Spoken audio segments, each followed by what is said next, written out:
At the top of the food chain are two predators. One is the strong and wild wolf, the other is the brave and wise lion. An intriguing question arises about their union.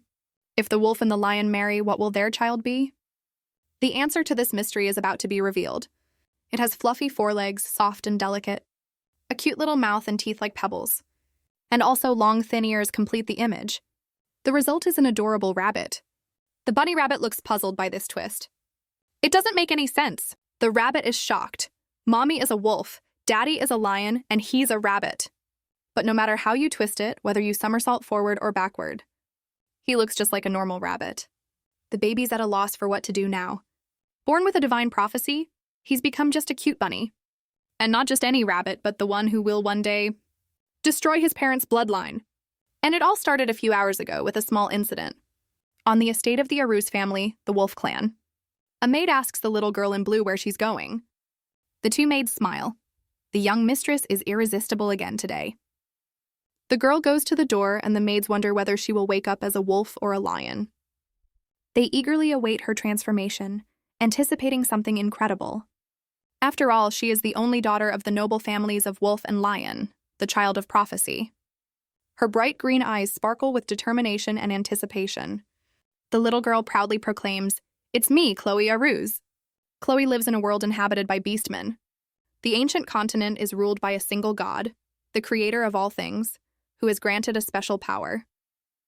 This power was given to 4 powerful families of beastmen who rule the 4 regions. The eagle of the east, Grevis, who sees the future, one of the 4 pillars. The serpent of the west, Demos, who lives forever and keeps ancient secrets. The lion of the south, Leander, who commands mana, exudes power. The wolf of the north, Aruz, with regeneration and combat skills, completes the quartet. These 4 families use their powers to rule the continent peacefully. But over time, their power began to wane, creating strife until a prophecy appeared. A child born from the union of the lion and the wolf would bring peace to the continent. Power-hungry families arranged a political marriage, and a year later, the child of the prophecy was born. That child turned out to be her, Chloe Aruz, with parents on both sides. But there's always a but that heralds an unexpected turn. Shortly after her birth, Chloe's parents divorced. Her mother and uncle avoided talking about the lion family, especially her father. The little girl struggled to reach for the doorknob of her mother's chambers. "Mommy," Chloe calls out, seeing the princess of the wolf family, Melissa Aruz. Chloe notices that her mother looks utterly exhausted again. Every spring, thoughts of divorce plunge Melissa into melancholy. Deciding not to be disturbed, Chloe quietly closes the door. She hopes her mom will get better soon and thinks about what she can do to help. Suddenly, Chloe gets a brilliant idea. The girl plucks a delicate white flower full of determination.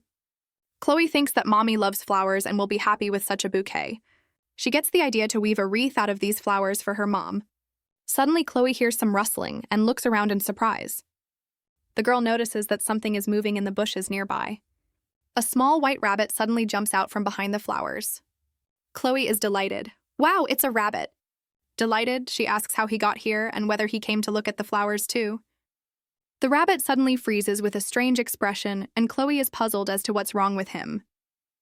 The baby rabbit snaps abruptly out of his seat, and Chloe pulls her hand out, shouting, "Where are you going?"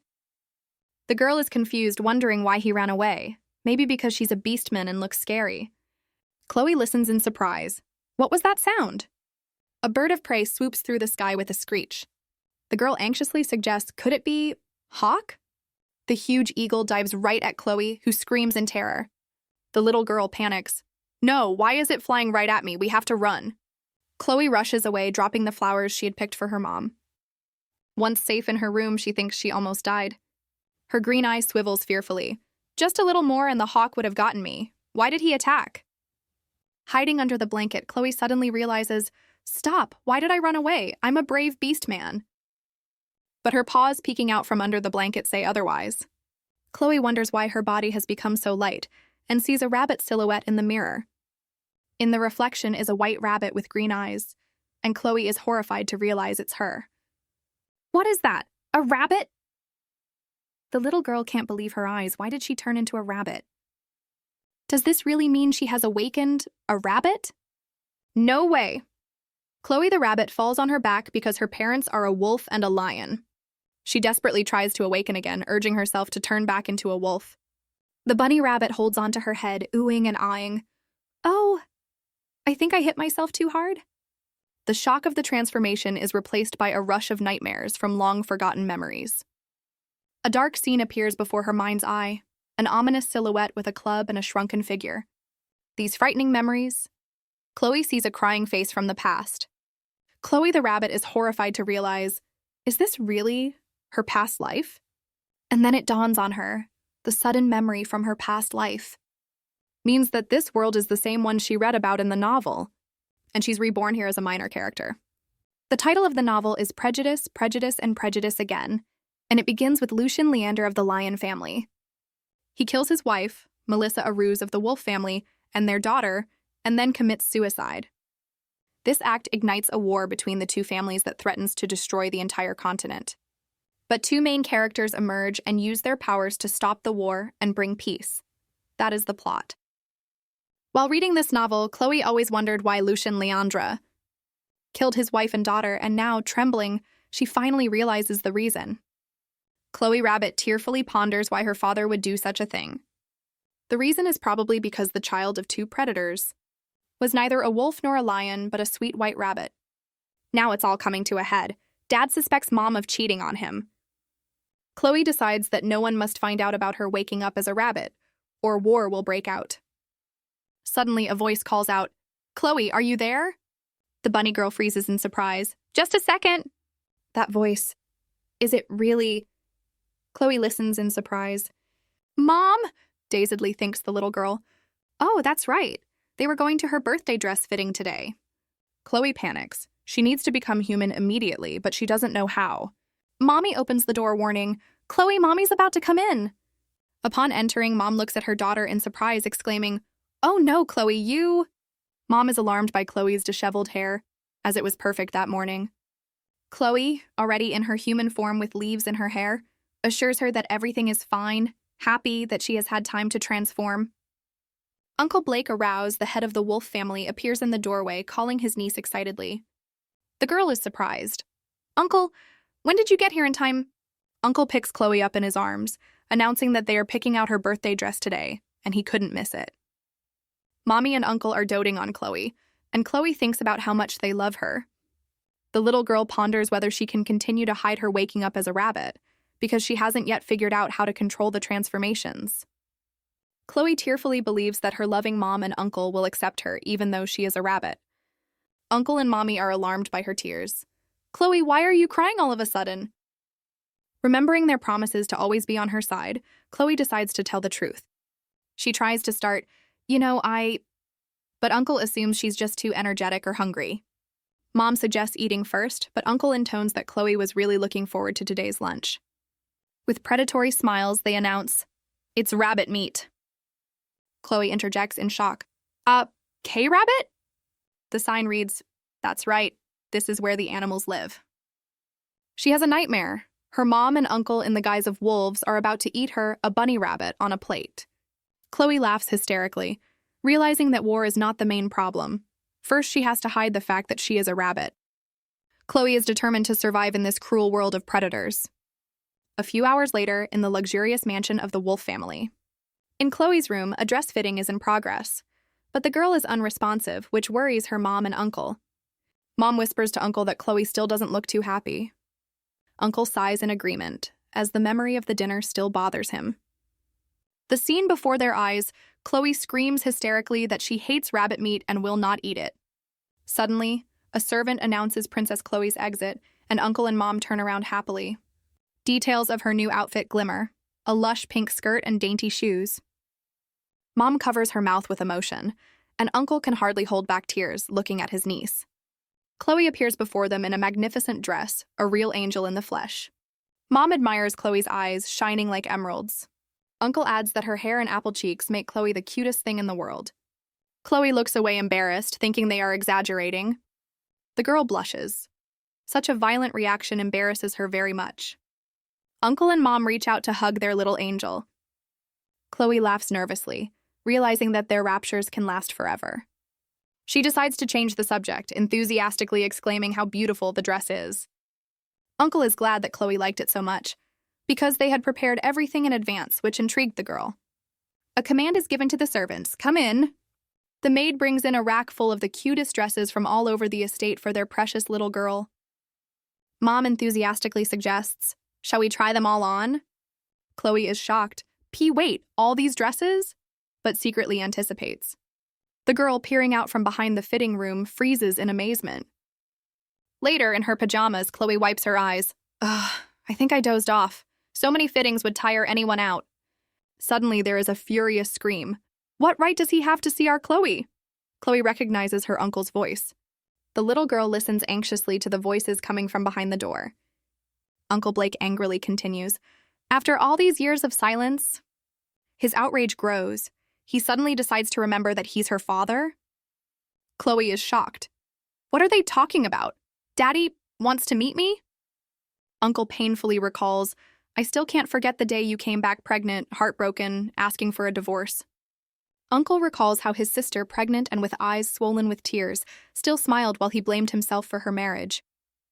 Chloe's mom sighs, asking her brother if their rejection of Chloe's father back then would have led to war. She's worried. Their family is almost out of protective magic stones, and a conflict with Leo's family would make things worse. Uncle Blake, flashing his fangs, declares that he doesn't care about the war. It's a chance for revenge and freedom from their trade restrictions. Chloe, eavesdropping, thinks her uncle won't let her meet her father out of fear, but immediately worries, what if the war really does start because of me? Chloe's mom says doubtfully, but what if, just what if, she suggests timidly, what if he just wants to see his daughter as a father? Which shocks Blake. The uncle is furious, yelling that the Lion family throws the weak off cliffs and experiments even on children, reminding them how vile they are. Blake can't believe such monsters can experience fatherly love, and Chloe is shocked. The Lion family is experimenting on children? It dawns on Chloe. Wait a minute. The book Prejudice and Prejudice and Prejudice is in front of her mind's eye, and she realizes that this whole world is steeped in prejudice, just like in the original novel. Chloe recalls, 4 families endowed with special powers ruled different parts of the continent. For centuries they lived apart, each in their own region, like the wolf and rabbit in old portraits. Perhaps because of their long separation, petty misunderstandings born of prejudice have become indisputable facts like a broken hourglass. Chloe reflects, even the first meeting of the main characters of the novel was spoiled by one misunderstanding. The girl wonders, what if all the rumors about Leo's family are also just misunderstandings? She is scared to imagine how she, a rabbit, is thrown off a cliff or used for experiments. Meanwhile, Chloe's mom agrees with Blake. You're right, brother, I was too naive. Mom decides to be strong for Chloe's sake, and the girl hurries back to bed when she hears footsteps.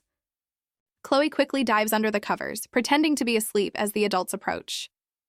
Chloe's mom peeks into the room, surprised to see the door ajar. She sees Chloe sleeping peacefully in her crib.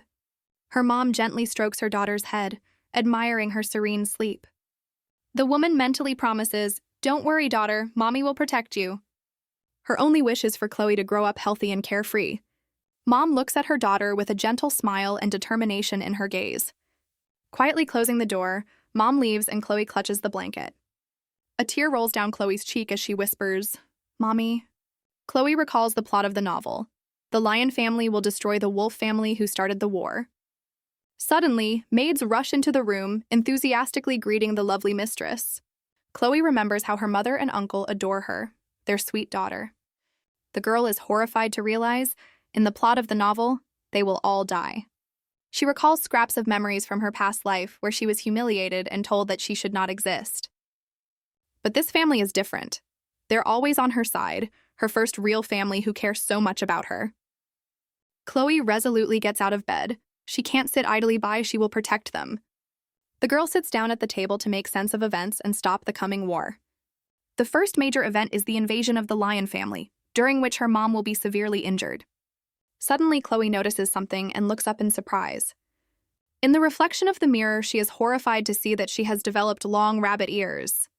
Chloe panics and tries to hide them, realizing that the main thing is to hide the fact that she has awakened as a rabbit. Chloe desperately tries to force the ears to disappear with her mind, hoping that concentration will help. She even stands on her tiptoes, straining her whole body to hide her rabbit essence. The girl is desperate. Why isn't it working? Not yet knowing that the invasion of the lions is very close. Finally, the day has come. Chloe is walking down the hall in a smart yellow dress, and the maid is waiting for her. The wolf family has been looking forward to this moment, and Chloe, looking out the window, senses its significance. The doors swing open in front of her, and her mom and uncle solemnly invite, "Princess Chloe, please." Uncle and mom enthusiastically shout, "Happy birthday, princess! Happy birthday, Chloe!" Chloe glows with happiness, clapping her hands. "Thank you all. My 7th birthday has begun." The maids adoringly present her with gifts. "Princess, this is my present. Ah, you're so cute today, too." Chloe is surprised and touched. Does everyone like me so much? She is overwhelmed with emotion. The artists, at the behest of Chloe's mother, rush to capture every moment of the angel on canvas. Chloe is embarrassed by such attention, thinking, "I'm grateful that everyone likes me so much, but..." The girl smiles widely, hiding the slight confusion. "This is too much. Thank you all." The feast is amazingly large. Mountains of gifts, treats, and even compared to the royal receptions, it looks too much. Chloe is plagued by doubts. My banquet is so lavish, is this normal? Suddenly, a familiar voice is heard addressing her. "Princess Chloe." The girl turns around, immediately recognizing who called her. It's Brooks, her knight, who greets her with a smile. "Happy birthday, Your Highness!" Chloe is surprised at his strict uniform since it is a holiday, but Brooks is serious. He is her escort and must do his duty. Brooks holds out a gift to Chloe, a hand-sewn doll, very much like the princess herself. Chloe recalls Brooks mentioning that he was making it for his daughter. The girl then asked what it was, and the knight embarrassedly replied, "A gift for my daughter." The design is a bit unusual, but Chloe appreciates the effort put into the gift for her. Chloe hugs the doll in delight, promising to sleep with it, and Brooks is happy to oblige. Suddenly, Uncle calls for the princess, and Chloe turns around in surprise. Mom and Uncle suggest that Chloe close her eyes and make a wish. There is a huge cake in front of her, and they tell her that if you wish for something, you have to tell the dragon. Chloe closes her eyes, cradling the doll, and mentally addresses, "Dear Dragon." She asks him to help prevent war, no matter what it takes. Chloe promises to do her best, standing in front of a cake with candles. Chloe prays to the dragon that her family and everyone in the kingdom will remain unharmed. The girl blows out the candles on the birthday cake, putting all her hope into it. Applause erupts, and Chloe thinks, the main thing is that everyone is together now. Her mom and uncle hug the happy Chloe, and she believes that everything will be all right. Suddenly, a guard bursts into the hall with a shout, "Your Majesty, urgent news!" The frightened guard stammers as he tries to report, and Chloe's mom anxiously asks what's wrong. The guard blurts out, "The Lion Clan is attacking!" and Chloe freezes in horror. He adds that the enemies seem to have used a teleporter and have already infiltrated the palace. Outside comes the order from the lions, "Kill the wolves and find Princess Chloe." The girl doesn't realize what's happening. Chloe's mom, with sword in hand, shouts to Brooks, "Take care of Chloe! The lions are after me!" Brooks picks up Chloe in his arms, resolutely saying, "Princess, let's go." And the girl realizes the plot of the novel has changed. At this time, wolves fiercely fighting with lions, Chloe is terrified. The attack was to happen in 3 years. Chloe recalls a terrible scene from the novel. During the invasion, her mother will be mortally wounded. Brooks carries the princess away, assuring her that her mom, one of the clan's best warriors, will make it through. Chloe clutches the doll, tormented by a bad feeling. "I have to get to my mom right away." Suddenly, there's a cry from her mother, "Get away, you're not taking my daughter." And Chloe freezes. Brooks watches in shock as Chloe suddenly jumps from his arms. The girl lands on the floor, and the knight cries out in surprise, "Princess!" Chloe runs away, and Brooks, sitting on the floor, can't believe his eyes. Did the princess just grow rabbit ears? The knight shrugs off the strange thoughts by shouting in panic at the fleeing Chloe, "Mistress!" Chloe rushes down the corridor, realizing that the invasion began earlier, and her mother is in mortal danger. The girl clutches the doll, realizing injuring her mother will lead to a war that her uncle will unleash. "Pull yourself together, Chloe," the princess urges herself. "We have to find Mom and get out of here." Up ahead, she sees her mother surrounded by 2 Lion Clan warriors with swords at the ready. Her mother turns around in horror. "Chloe? Why are you here?" and the enemies spot the princess. Chloe's mother rushes at the enemies with lightning speed, slaying both of them with a single sword strike. Chloe freezes in shock, looking at the result of her mother's furious attack.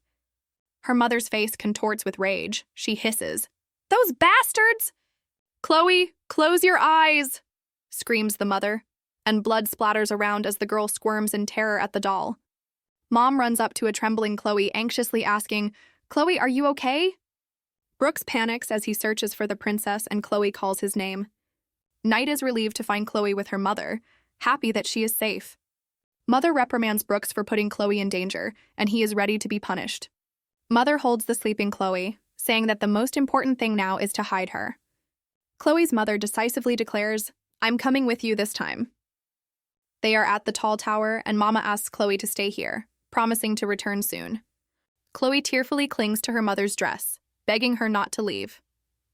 The girl, cradling the doll, doesn't want to let her mother go as everyone else is fighting.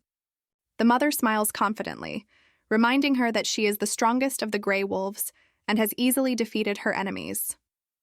Mother hugs Chloe, telling her that she must protect her and the kingdom, and asks her to trust her. Chloe tearfully whispers, "Okay, I'll wait." Her mother looks lovingly at her daughter through the closing door, and Chloe blames herself. The girl thinks in despair that she couldn't change anything, being only a helpless child. Suddenly, Chloe hears the door creak open and turns around in fear. "Who's here?" The ominous silence is broken by a question from the darkness. "Is it in here?" Chloe is overcome with terror when someone's voice orders, "Lee An-young, come out now." Her mind flashes back to another child hiding from the screaming, "You thought they wouldn't find you here?" The frightened boy clamps his ears shut as they search for him with threats. Chloe, trembling, covers her ears, whispering, "No, please save me." A dark figure appears in the doorway, calling, "It's finally open, come here, Lee An-young." Chloe, huddled on the floor, pleads with the stranger, "I'm sorry, just don't hurt me." The girl trembles, promising, "I'll do anything you say, please forgive me." A man in dark clothes with gold trim stands silently over her. Chloe looks up in surprise, not understanding why there are no screams. The stranger looks at her, and a tear rolls down his cheek. The girl is perplexed. Who is this man? Why is he crying looking at me? The man slowly drops to one knee in front of the frightened Chloe. He says softly, "You must be Chloe. I recognized you right away, even though we haven't met." Chloe notices his green eyes, the same as hers, and a hunch dawns on her. The man says fondly, "It's nice to meet you, my daughter." Chloe recalls asking her mom about her father as a child, and she replies that he was straightforward and strict. Her mom tearfully added that to her he was an infinitely kind and warm man.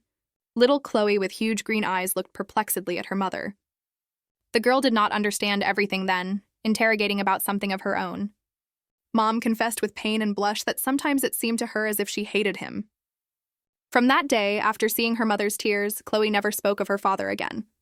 Chloe is in the present with tears in her eyes, wondering why this memory surfaced in her dream. Lying in bed, she thinks about her brother's words not to trust the wolf clan, but then she hears a sound. The girl looks at the unfamiliar, luxurious ceiling with surprise. Chloe sees two men in the room, realizing that she is not in the tower where she was supposed to be waiting.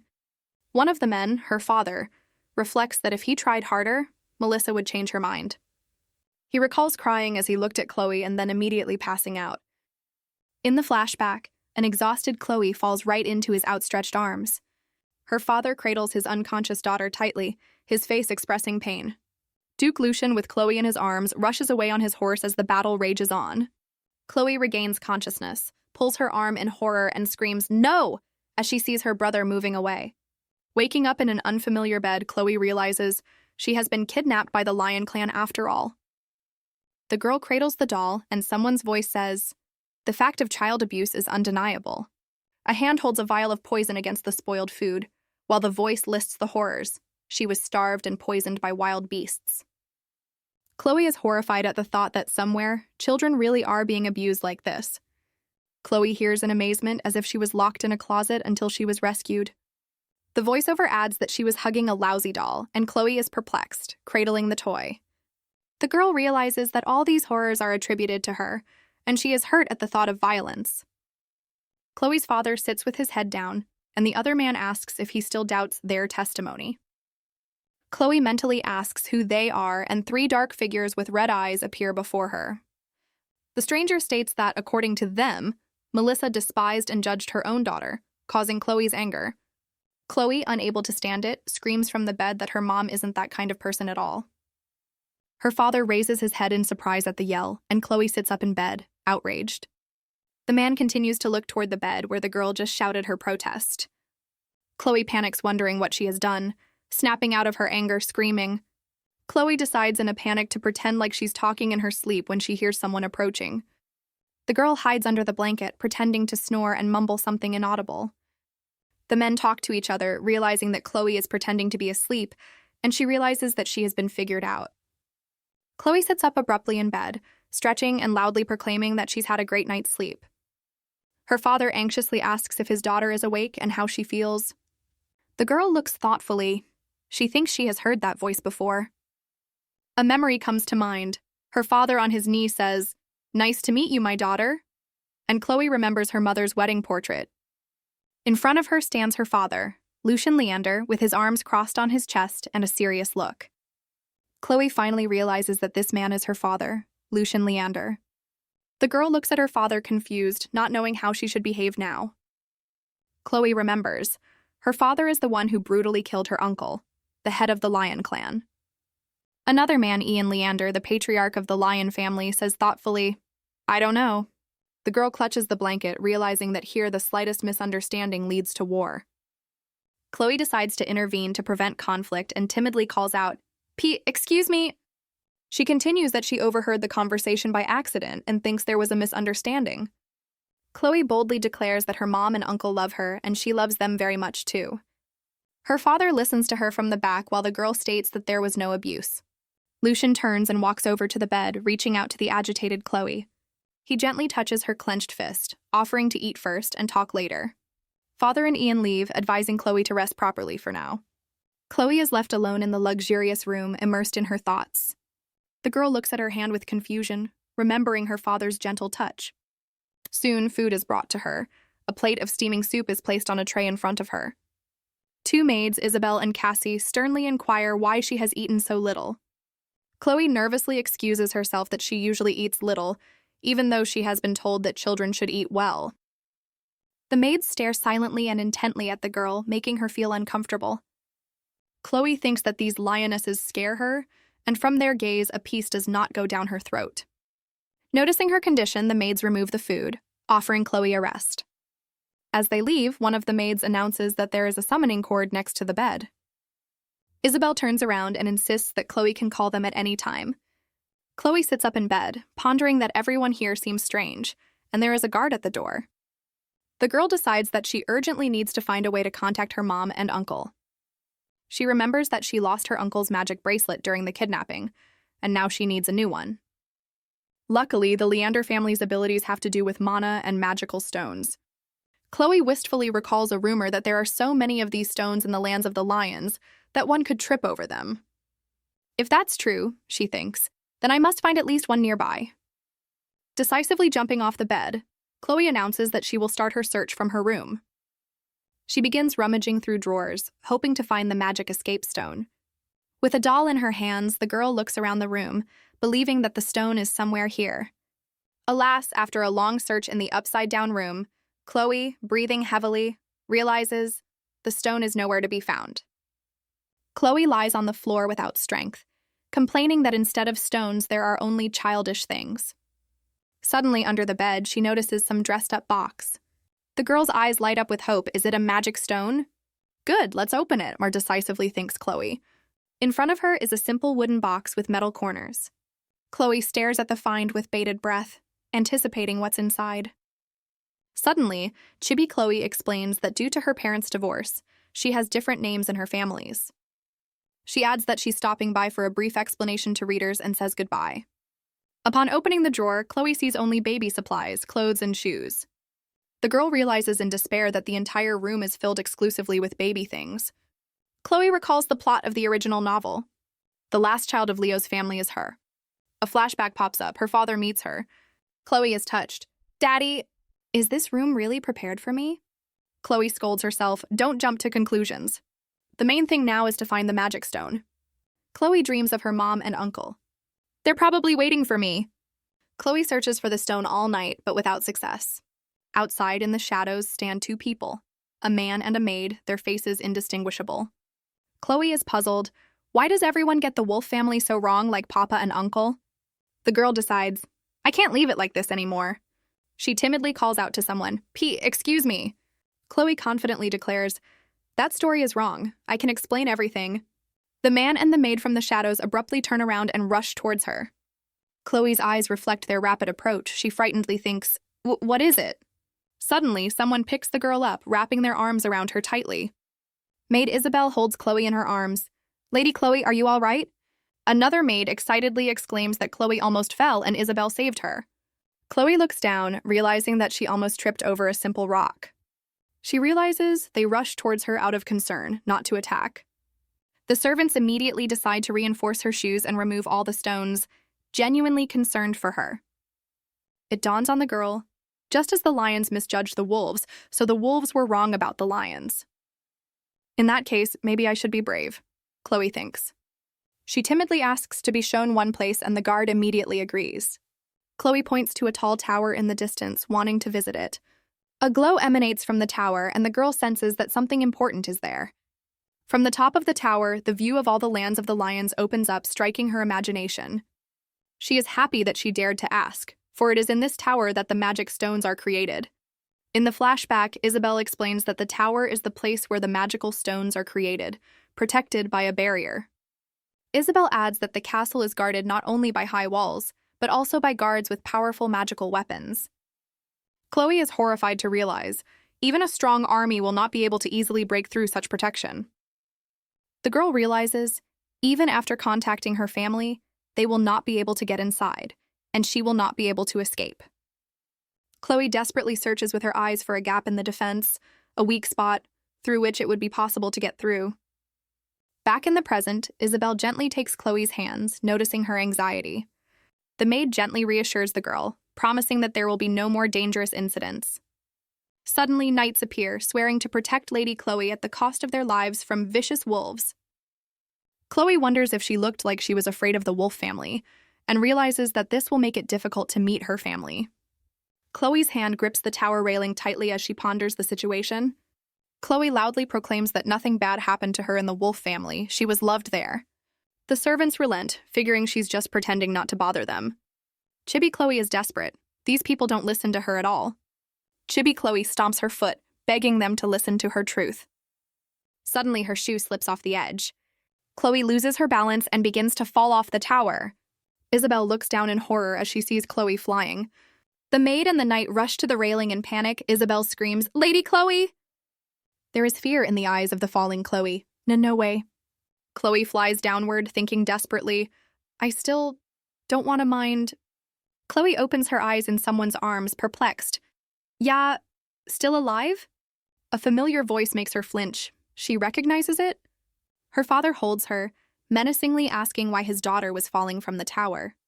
The Duke sternly reprimands the servants, reminding them of the paramount importance of Chloe's safety.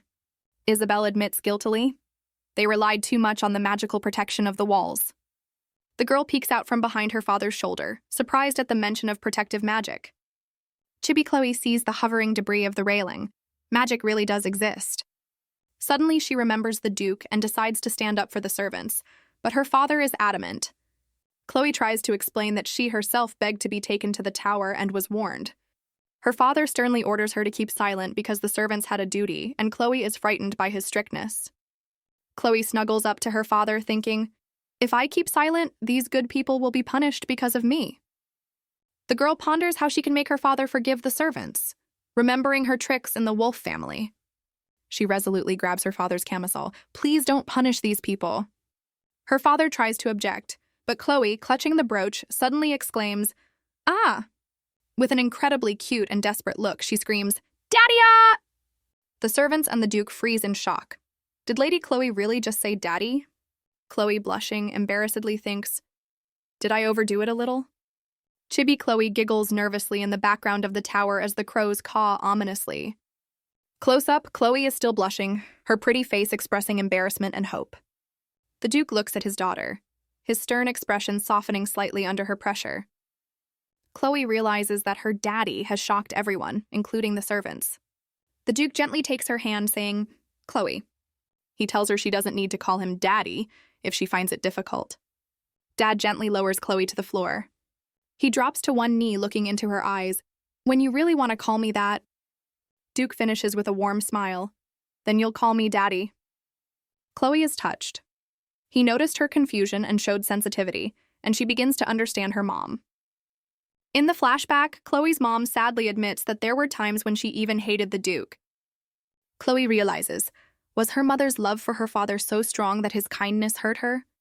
Duke gently touches Chloe's chin and she looks at him in surprise. "Huh?" Duke gently touches her chin and Chloe is perplexed. "But what does that mean?" The girl recoils, trying to concentrate. They need to dispel misunderstandings about Leo's family. Chloe decisively declares that she wants to clarify something, because the Duke and the others are wrong. In front of her father and the servants, she says firmly that she was never wronged by the Wolf family. Chloe presses her hand to her chest, begging them to believe her sincere words. She had come to tell the truth about the Wolf family, and the result didn't seem so bad, did it? The camera shows a majestic clock tower flooded with sunlight. Her father didn't say anything, but they all went to look around the magical tower together. Chloe walks through the tower, troubled. "Why did Daddy..." Duke strokes her head gently, agreeing. "Yes, you're right." Duke ponders. "Melissa? She couldn't have hurt you, could she?" Chloe thinks, is that why he had that lonely expression? Chibi Chloe cheers herself up. "No, Chloe, you have to think positive." She ponders. "We made it to the magic tower, that's a big step." Chloe walks with her dad through the tower. "This is where we'll find the protection stone for Mom." A bright room with display cases beckons with its glow. Chloe is amazed. "But this is incredible." She marvels. "I've never seen so many magical stones." Duke calls out to her. "Chloe, come here." Duke explains, "I had to pick the stones quickly, there aren't many here." Chloe is embarrassed to thank him, not believing it's all for her, but resentment overshadows the joy of her first gift from her father. She clenches her fists, thinking, if Wolf's family had so many stones, life would be easier. In this world, magic stones created by the infusion of magic are of great importance. They are used to start fires, communicate at a distance, they improve the quality of life. Therefore, magic stones are vital to the governance of the territory. In the flashback, a servant reports to the head of the Wolf family. Because of the interference of the lions, they have only 3 stones. The dark background emphasizes, it's all because of the lion family's interference. The broken crystal symbolizes her thoughts. Is her father trying to say that he is not to blame for the lack of stones? The Duke drops to his knee in front of Chloe, holding out an ornate box to her. He opens it, and inside shines a ring created from a protective magical stone. Her father places the ring on Chloe's finger, telling her to always wear it for protection. Chloe admires the shining stone, which is much purer than the ones she has known. She recalls the Wolf family's humble necklace. It was nowhere near this ring. The Duke wonders with a soft smile if she needs anything else. Noticing the shelves with crystals, Chloe realizes that her father is ready to give her anything she wants.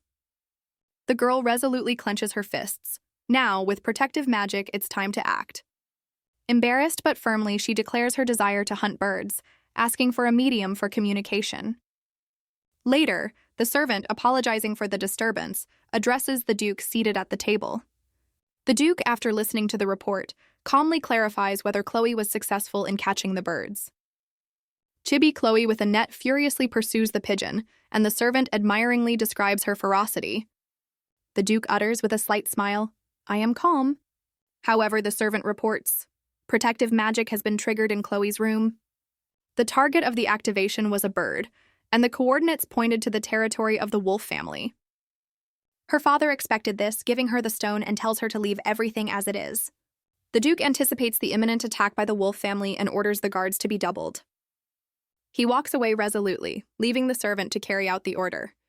Meanwhile, Chloe sleeps serenely in her crib, unsuspecting.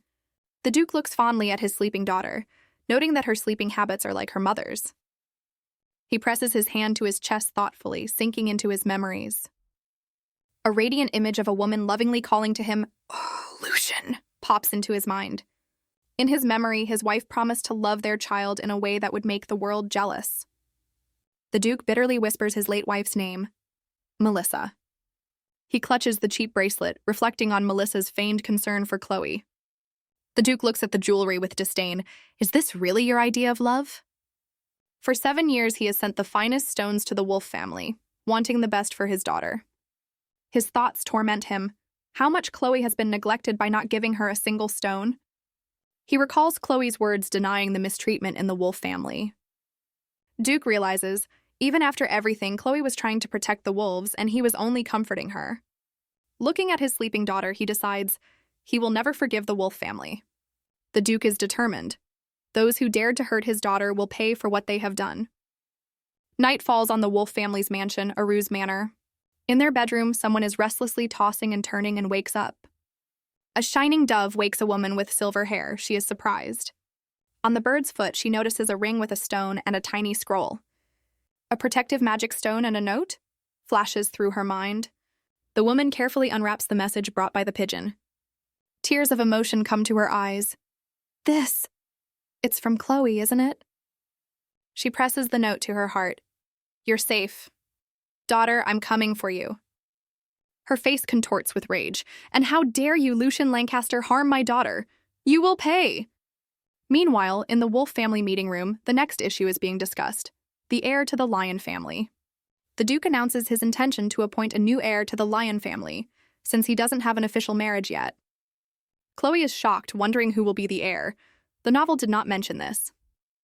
Father solemnly proclaims, the heir to the Lion family will be Chloe Leander. All present in the hall are frozen in shock at the unexpected statement of the Duke. Chloe can't believe her ears. She has been in the Lion family for only a week, and she is already an heiress? The girl guesses that's why her father insisted on her presence at the family council. One of the council members and Chloe herself try to object because she is from the hostile Wolf family. The dark background hints at the Duke's ulterior motives and his displeasure at the objections. The Duke glares menacingly at those present, asking if anyone dares to contradict him. The attendees immediately change their minds, vocalizing their complete agreement with the Duke's decision. Chloe in her chibi form is indignant. Already surrendered, cowards. However, one of the counselors, a Marquis, raises his hand, addressing the Duke. Marquis Connor Myers offers to listen to one more opinion before making a final decision. He mentions Lady Joanna, Princess of House Demos, and the Duke's fiancé in front of a snake. The Duke is annoyed to think of her. Their engagement implied her children as heirs. The insidious serpents of the House of Demos spelled out onerous terms in the contract. Chloe is horrified. Joanna is the older sister of the main character from the novel, from the Snake family. The girl recalls, this engagement was imposed on Leo's family, they did not consent. An inscription appears against the background of the moon. Absolute beings among all beastmen, dragons. A huge dragon looms over the text. When my parents disobeyed the divine oracle given by the dragon and chose divorce. Chloe recalls, the Duke's parents could not escape the interference of other noble families. Chloe's uncle Ian became embroiled in the family's affairs because of the intrigues of the House of the Serpent. Because of this, Ian, the head of the Lion family, was forced to take the place of his older brother Lucian. Chloe reflects, her uncle got into a loveless marriage because of her parents, but she can help him. The girl recalls details from the novel, looking for a way to change her uncle's fate. Suddenly, her father turns to Chloe. I need you to do something. Chloe is shocked. Does her father really need her help? The Duke asks her to leave for now, and Chloe resolutely clenches her fists, ready to help. Her father gently escorts her out of the hall, suggesting she go play outside. Chloe, in her chibi uniform, is outraged. Her father just made her look like a child, telling Mason to take her to the greenhouse. Chloe is outraged. She can't just be kicked out, she has to prove her worth. The Duke orders Mason to make cocoa and marshmallows for Chloe, and she gets the idea. The girl happily agrees to go to the greenhouse, deciding to enjoy the sweets first and think later. Mason politely suggests the princess to follow him, and Chloe readily agrees. Leaving, Chloe notices the Marquise remaining in the hall, and Mason waves goodbye to her. She remembers it's Earl Connor Myers, the one who was supposed to negotiate with the Demos family. Chloe, in her chibi uniform, mentally thanks the Count. Thank you, loyal vassal, you saved me. A magnificent glass greenhouse appears before them, built, as the inscription says, by the Duke himself. Mason explains that this greenhouse was a forbidden place, closed by the Duke 7 years ago. Chloe asks in surprise if she can go in, and Mason confidently replies, "Yes, of course." Mason shares, "The Duke's order to bring Chloe into the greenhouse surprised everyone. He assumes that the Duke kept the place especially for the princess." Chloe, surrounded by flowers, is delighted with the garden. She really likes it. She notices many lisianthus, her mother's favorite flowers. The girl sadly realizes how much she misses her mother and uncle. A warm memory of her mother and uncle being proud of her comes to mind. Chloe, in her chibi form, tries to hold back the tears that are coming, urging herself to calm down. She resolutely clenches her fists. "You can't cry here and now." The girl believes that her mom and uncle will come for her soon. She just has to wait. A few days later, to discuss the issue of inheritance, the Snake family arrives in person. The maids are preparing Chloe's luxurious yellow dress and jewelry box for the important meeting. A maid knocks, asking permission to enter, and immediately announces the Duke's arrival. Chloe is in profile. The text reads, "The meeting was attended by me." The doors swing open and her uncle, the head of the family, and her father, the Duke, enter the room. Chloe, dressed in a charming yellow and white dress with bows, welcomes the guests. The girl embarrassedly greets them with her hand pressed to her chest, her cheeks slightly pink. Her uncle and father look at Chloe with amusement, noting how she fits in here like a beautiful fairy. Uncle marvels at how such a sweet angel could have appeared in the Lion clan and compares her to a fluffy rabbit. Chloe, in her chibi uniform, panics. "A rabbit? Maybe I should have dressed more majestically just so they don't find out I'm a bunny beast man, and with those hair tails and ears." Her father sternly interrupts her uncle, stating, "My daughter Chloe, the future heiress of the Lion clan, is obviously a brave lion." Uncle tries to smooth things over, noting that there are some cute lions. Chloe exhales with relief. At least it went off without a hitch. Her father, shining, turns to Chloe, offering her to go together. The girl joyfully pulls her hand to her father, exclaiming, "Yes!" Suddenly, Chloe freezes, her big green eyes staring in surprise. Why so quiet? She realizes in a panic that she has grabbed her father's hand out of habit, like she always did with her mother and uncle. Chloe tries to yank her hand away, thinking she needs to let it go immediately. However, her father suddenly squeezes her small hand tightly with his. Chloe looks at their interlocked hands in surprise, not realizing what is happening. Her father, slightly embarrassed, asks, "Chloe, why don't we walk holding hands?" Chloe agrees to walk holding hands with her father, embarrassedly replying, "Yes." The unusual situation causes her to ask, "What is this?" Ian notices Chloe's confusion, but her father assures her that everything is fine. Chloe feels the warmth of her father and uncle's large hands. She is overwhelmed by the feeling of real family. They approach the majestic palace. Father asks Chloe if she has met the Demos family. Chloe replies that she hasn't met them yet. Uncle decides to warn Chloe about the Snake family. Chloe guesses that it's about the rumors from the novel. Uncle tells her that the rumored Demos clan of Typhon are evil and devious individuals. They are said to suck the life force out of others and even use their own children as pawns. Chloe's father addresses her uncle sternly. "Ian." The Duke asks not to frighten Chloe with ridiculous stories, and her uncle apologizes. Chloe realizes they believe the rumors about the Snake family, but the truth is more complicated. She recalls the words of the original novel's main character, Sion. Zion tells her that his parents only cared about him. They were willing to give up everything for him. He loved his relatives who had left this world and missed them a lot. Chloe ponders, perhaps it was because of this love that Zion destroyed Wolf's family. Chloe speculates that Zion was taking revenge because his loved ones were taken from him. She decides the rumors of the Snake family using children are just a misunderstanding, just like the clan feud. The girl, holding her father and uncle's hands, prepares to finally meet the Snake family. Suddenly, Chloe feels the atmosphere in the hall becoming tense and pressurized. A voice announces the arrival of Lord Ian and Duke Lucian. They are already waiting. Dylan Demos, the head of the Snake family, appears before them, greeting them after a long separation. Dylan notices Chloe, curiously noting the young lady's presence. Chloe recognizes him as the father of the novel's protagonist and feels uncomfortable with his heavy aura. Chloe's father politely greets Lord Demos, expressing concern for his tedious journey.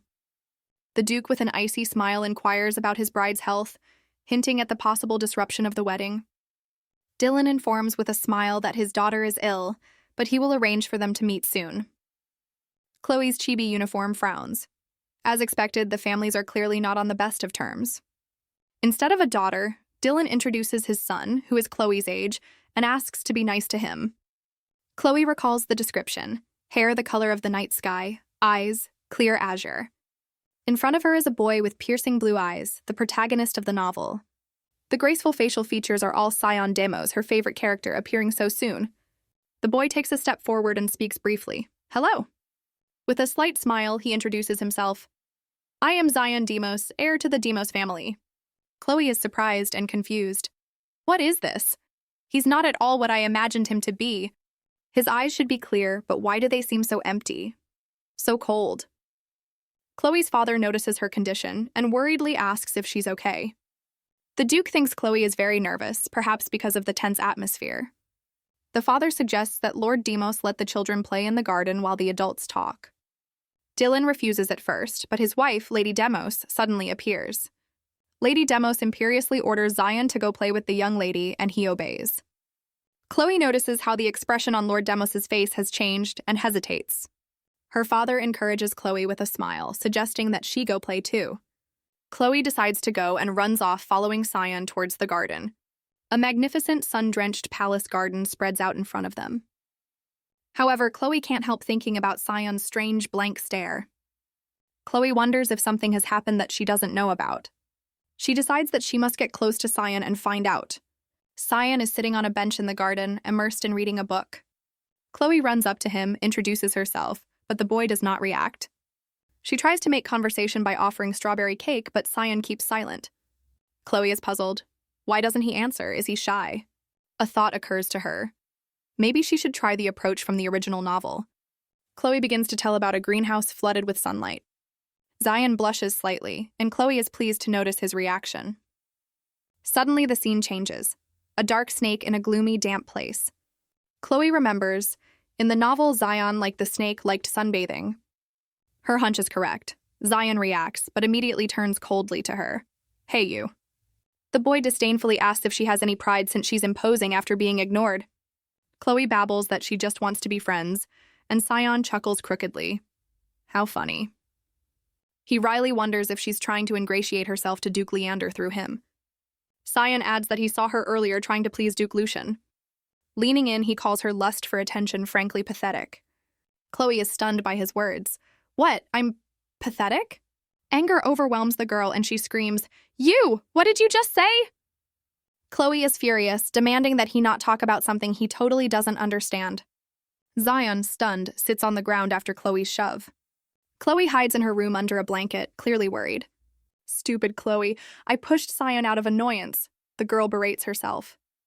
She desperately hopes she hasn't ruined everything completely with her pettiness. But immediately Chloe decides, no, it's Sion's fault, he ignored me. Suddenly, there is a knock on the door of her room. Uncle Lucian enters, wondering what she's been doing alone for so long. Chloe flinches, assuring him that everything is fine, but she is plagued by suspicions.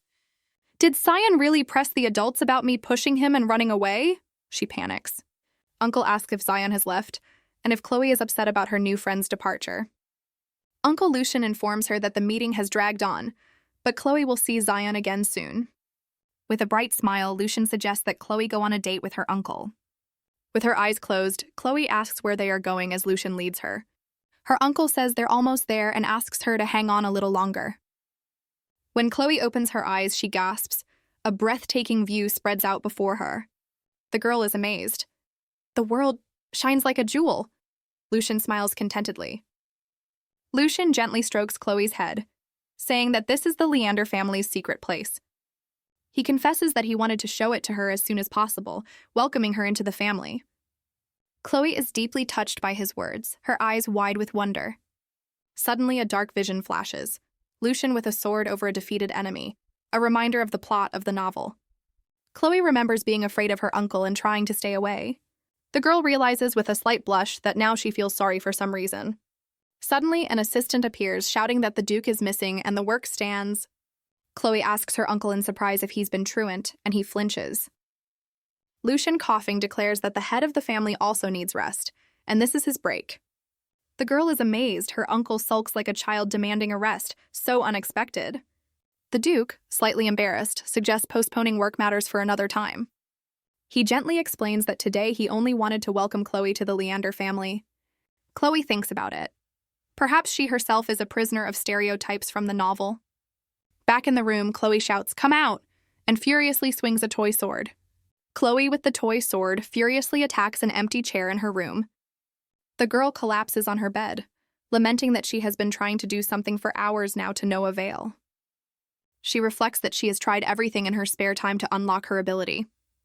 Chloe recalls, in the novel, the ability awakened immediately, and she had hoped for the same. She practices palm strike and flame suppression on a plush toy to no avail.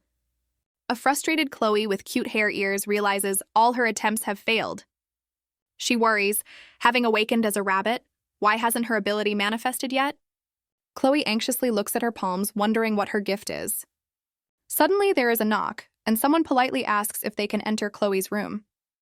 In a panic, the girl tosses her toys aside, hastily shouting for the person who has entered to wait a bit. Chloe asks fearfully, what happened? Leander informs her that Isabel told him everything. Chloe recalls the secret walk with Uncle Ian. Leander is jealous. Ian showed Chloe the place first. Leander promises to show Chloe the place even better. He offers Chloe a cup of cocoa. Chloe is delighted. Leander knows her favorite drink. Leander carefully asks her to drink the cocoa slowly. Suddenly, the lights in the room go out. Servants rush in, worried about Chloe. Leander calms the servants while they report a possible intruder due to the failure of the magic stone. With a serious face, Leander orders an immediate search of the castle.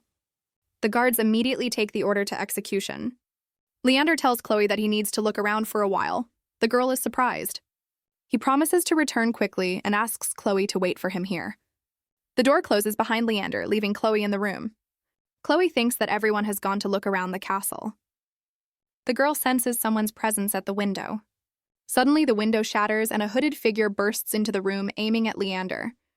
Leander turns around sharply at the sound of shattering glass and the unexpected attack. Leander barely dodges the swift sword strike of the hooded figure. A drop of blood escapes his lips, he thinks glumly. Those wolves sent a rather skillful one. Leander decides not to kill outside Chloe's room and lure the enemy outside first. Blades cross, Leander and the attacker exchange quick attacks. Suddenly, Leander freezes as he hears a familiar voice from beneath his hood. The attacker grabs him by the collar, furiously promising, "Lucian Leander, I will cut off your head." Removing the hood, the girl with silver hair and sword adds, "A day like this, I mean."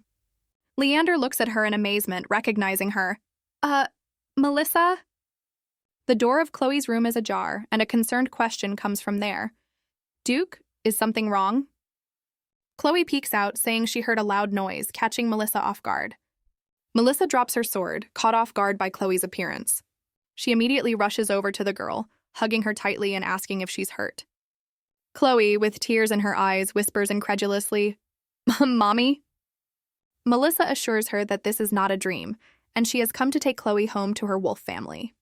Suddenly, Leander stops her, his voice sounding cold.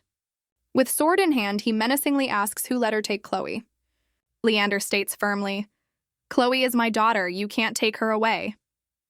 Melissa, cradling Chloe, angrily yells that Leander has no rights to her. The Duke calmly replies that he has a duty to protect Chloe so she can grow up safe. Melissa interrupts in a rage, accusing Leander of being the one who abandoned them first. Chloe bursts into tears, confused by the adults' quarrel. Leander and Melissa are concerned, trying to understand the reason for her tears. The Duke gently cradles Chloe, apologizing for frightening her. The girl sobs that they were fighting, but Leander calms her down, saying it was a misunderstanding. Melissa watches in amazement as Chloe trustingly snuggles up to Leander. She realizes that she was too focused on the idea of saving Chloe. Melissa realizes that she had completely overlooked her own daughter's feelings. Clenching her fist, she berates herself for putting up a fight in front of her child. Melissa sincerely apologizes to Chloe, admitting that she should have thought about her fear. Leander promises to grant Chloe's every wish, and Melissa immediately asks her daughter for 10 kisses. Chloe happily promises her mom at least 100, even 1,000 kisses. Leander is puzzled. The informant said that Chloe is afraid of Melissa. The girl with shining eyes asks if they will fight anymore. Leander and Melissa look at each other in confusion, not knowing what to say. Chloe cries again, thinking they will fight over her again. The adults assure each other that they will never fight again. Chloe, sobbing, asks if this is true, remembering her mother's words about makeup. The girl resolutely demands that they hold hands tightly. Leander and Melissa are shocked by Chloe's unexpected order. Chloe notices their displeasure and asks if they've been cheating on her. Melissa decisively grabs Leander's hand, declaring, "Okay, I got it." She looks at Chloe with a smile, assuring her that they definitely won't be fighting now. Leander, embarrassed, looks away, still holding Melissa's hand. Chloe joyfully throws herself around their necks, exclaiming, "Thank goodness, you two have finally made up." The girl can't believe her happiness because in the original, the parents hated each other. Chloe suddenly realizes what her real ability is. Her ability is to evoke certain feelings in those around her. It turns out her gift is winning sympathy, although she got it all wrong. Chloe realizes that this is not the superpower she dreamed of, and her parents will not make up at the snap of her fingers. But the girl is determined to make things right between them by putting their hands together again. Chloe is determined to not only reconcile her parents, but to stop the war from the original story. Meanwhile, in Leander's office, the Duke decides to show mercy first. Leander, with a lion roaring behind him, ponders the consequences if Chloe stays in his house. The Duke declares that he will not prosecute the wolves for their recent invasion and attempt to start a war. The wolves' representative is shocked, not believing his ears, for the suggestion seems absurd. Melissa crosses her arms and says firmly that Chloe is her daughter, and no one will take her away from her mother. She reminds her that Chloe has lived on their property all her life, and she doubts that Leander cares about her joy. Leander grinningly interjects whether Melissa actually mentioned the child's happiness. The Duke points to the cheap magical stone given to Chloe, asking if that's what caring about happiness looks like. Melissa, embarrassed, admits that she and her brother may not have been perfect, but they tried their best. Leander asks with a chuckle, "Really?" He wryly suggests that the wolves raise Chloe themselves. Melissa's testy brother suggests settling the dispute with a duel. Chloe's quiet voice is heard outside the door. Leander and his brother are surprised by the girl's appearance. Chloe peeks into the room, cheerfully saying hello. Leander is amazed to see Chloe. Chloe addresses her uncle fondly. The girl throws herself into the arms of her brother Leander. Uncle spins Chloe around, happy to see her. Chloe soothes her crying uncle, saying she came just in case. Melissa tensely watches, and Leander's brother senses that war is about to break out. The girl decides to use her ability to defuse the situation. Chloe timidly asks if she will be a nuisance since she wants to stay. The uncle immediately assures that they were just talking and offers Chloe to sit down. The little girl mentally thanks her uncle for his kindness. Chloe runs happily around the room, pleased with the success of her ability. Leander suggests she wait outside, but Chloe notices dark circles under her uncle's eyes. Uncle embarrassedly confesses that he was very worried, and Chloe teases him with a crybaby. Leander silently and thoughtfully observes this touching scene. Melissa is distraught. Chloe's warm encounter with her uncle now makes the wolves look like villains. A few minutes later, an announcement is made. Chloe will remain under the protection of the Lion House, despite living in the Wolf House. The Lion's representative is adamant. They will not give Chloe to those who used her to obtain magic stones. The wolves are in unanimous denial. "We would never do that." Melissa is shocked. "What are you talking about? Aruz didn't get a single stone from you." Leander's brother parries. "That's right, after all, it was you who pressured the guilds not to sell us any stones."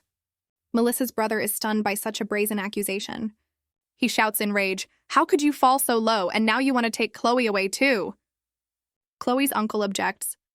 "We sent 5 million barrels of stones every year at your request." To prove his point, an exhausted Leander is shown working in the tower to the point of exhaustion. Leander's brother begs him not to overexert himself, but the Duke only waves him off, ready to make more stones.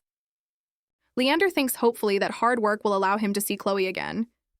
Chloe's uncle clenches his fist, not understanding how the wolves can deny receiving the stones. He screams in rage, wondering where all those magic stones went then. Chloe realizes if the lions didn't torture the wolves, then who did? Shouting can be heard outside the door. The knights of the lions and wolves are arguing about whose princess Chloe is. Everyone in the room is puzzled. What is all the noise going on outside? Leander stares resolutely forward, his green eyes full of steel. The cabinet doors creak open, heralding a new scene. Leander's brother sternly reprimands the knights, asking what they are allowing themselves. The wolf knight, Sir Arthur, kneels down, apologizing for the noise to Chloe's uncle. Chloe is surprised to recognize the kneeling knight. The girl, with a cry of "Brooks!" rushes to the other knight. Chloe runs up to the fallen lion knight Brooks, worried about his condition. Brooks smiles at Chloe in relief, asking how she's been doing. The little girl happily reports that she's been having a great time, eating and sleeping well. Chloe turns to Brooks, wondering who he just had a fight with. Sir Arthur, the wolf knight, embarrassedly apologizes to Chloe for causing a scene. The girl says with a smile that she knows his name, since he's her protector and Isabel and Cassie told her.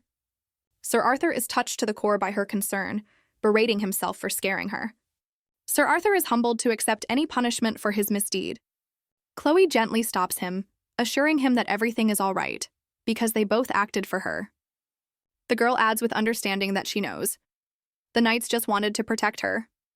Glowing with joy, Chloe says that she feels completely safe with such protectors as Sir Arthur and Brooks. Both knights, heartbroken to the core, babble embarrassedly, "My lady!"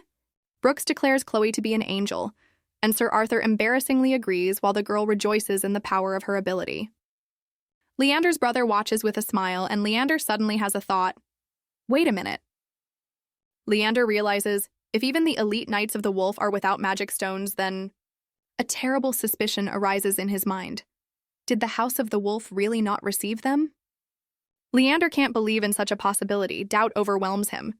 It can't be. Leander recalls Chloe's words about mutual love with his uncle and mother, which reinforces his doubts. The Duke wonders if everything he saw and heard about the wolves was true. A rumble of voices is heard in the hallway, heralding a new development. Leander's brother is surprised at his thoughtfulness, and the Duke asks him to notice something. Leander's attention is drawn to the wolf knight's sword lying on the floor. The Duke's eyes widen with sudden insight. He has realized something.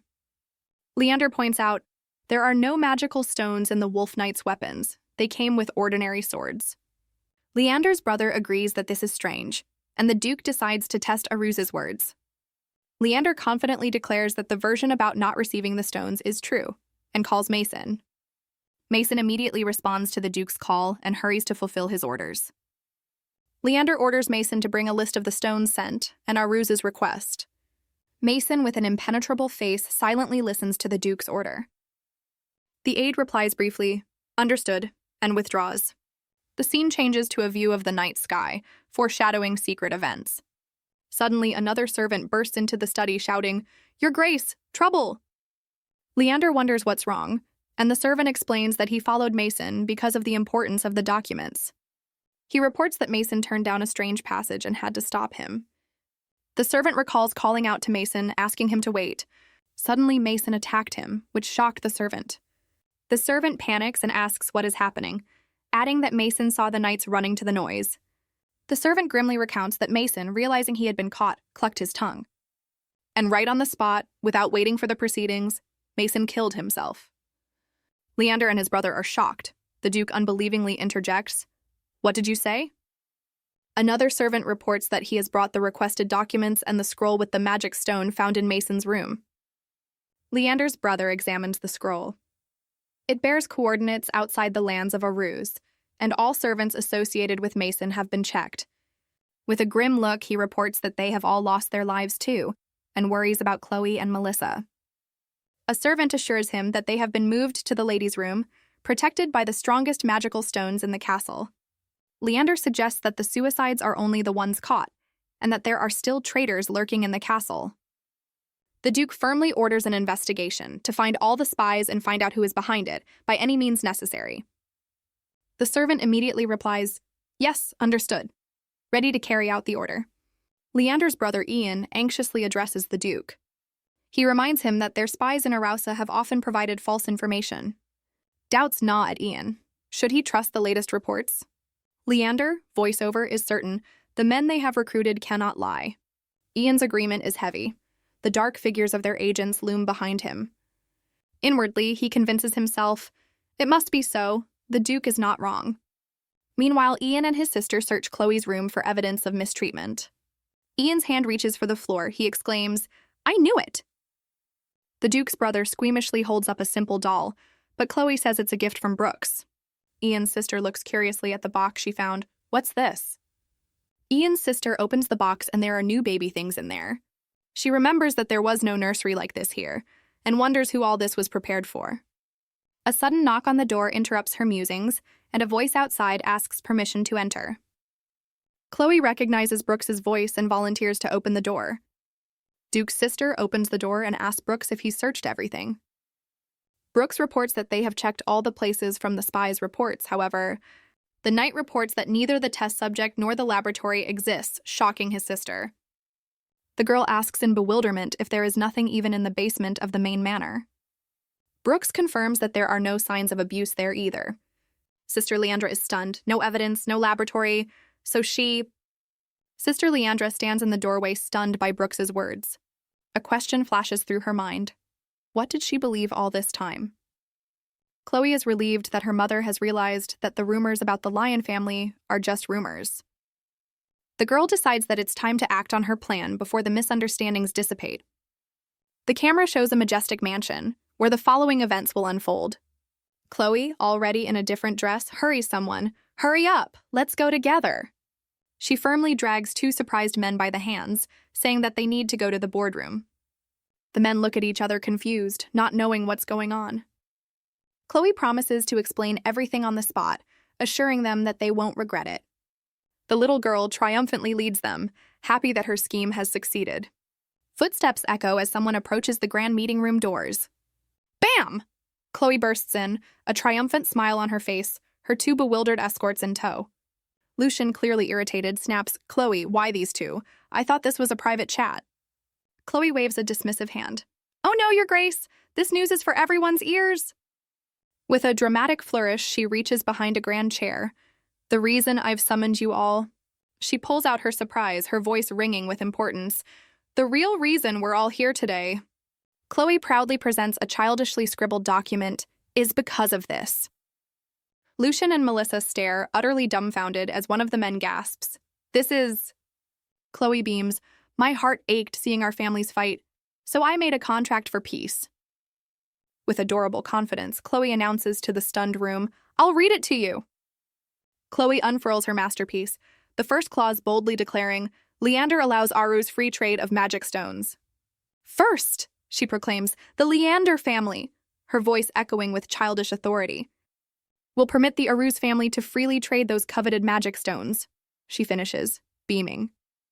Second, Chloe continues, I'll live with each family for 6 months at a time, complete with adorable wolf and lion doodles. She adds a crucial addendum, but if I get sick or miss someone, I can visit after promising. Third, she declares, a crayon drawing of her future self appearing, when Chloe turns 18, she'll choose her home and everyone must respect her decision. Her bright green eyes sparkling with conviction. Chloe internally gloats, Hey, I'm a genius. They'll meet often, misunderstandings will vanish, and no war. Expecting applause, Chloe beams, So, isn't this a great... Then her smile wavers, huh? The room is dead silent. Lucian and Melissa exchange uneasy glances, and Chloe wonders, why does the atmosphere feel so tense? The adults sit in stunned silence, the weight of Chloe's proposal hanging heavy in the air. Chloe nervously wrings her hands, her brilliant plan not quite landing the applause she envisioned.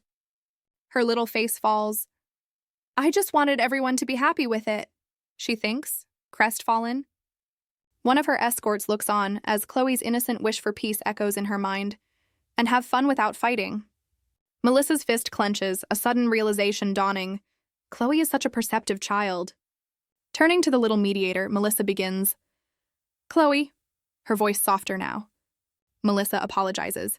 I'm sorry for making you worry about things grown-ups should handle, as Chloe bows her head. She tries to send Chloe away to play, but the girl firmly interjects, No. With tears welling, Chloe insists, You two will just fight again if I'm not there.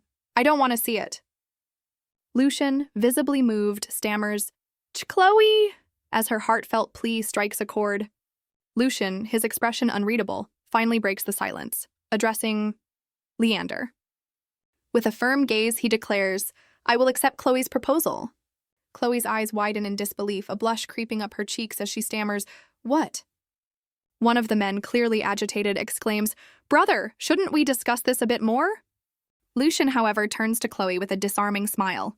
Chloe, can you give me that paper? A flustered Chloe, still processing, hands over her slightly crumpled masterpiece. Yes, it has been crumpled, but... Lucian takes the childish contract, then announces, Instead, I believe we need to add one more condition, as he picks up a pen. He calmly states, Chloe, when you stay in the Aruz territory for safety, I will send 3 people from the Leander family as surveillance, much to Melissa's surprise. Lucian, holding the amended contract, then coolly asks, What about the Aruz side? How will they handle it?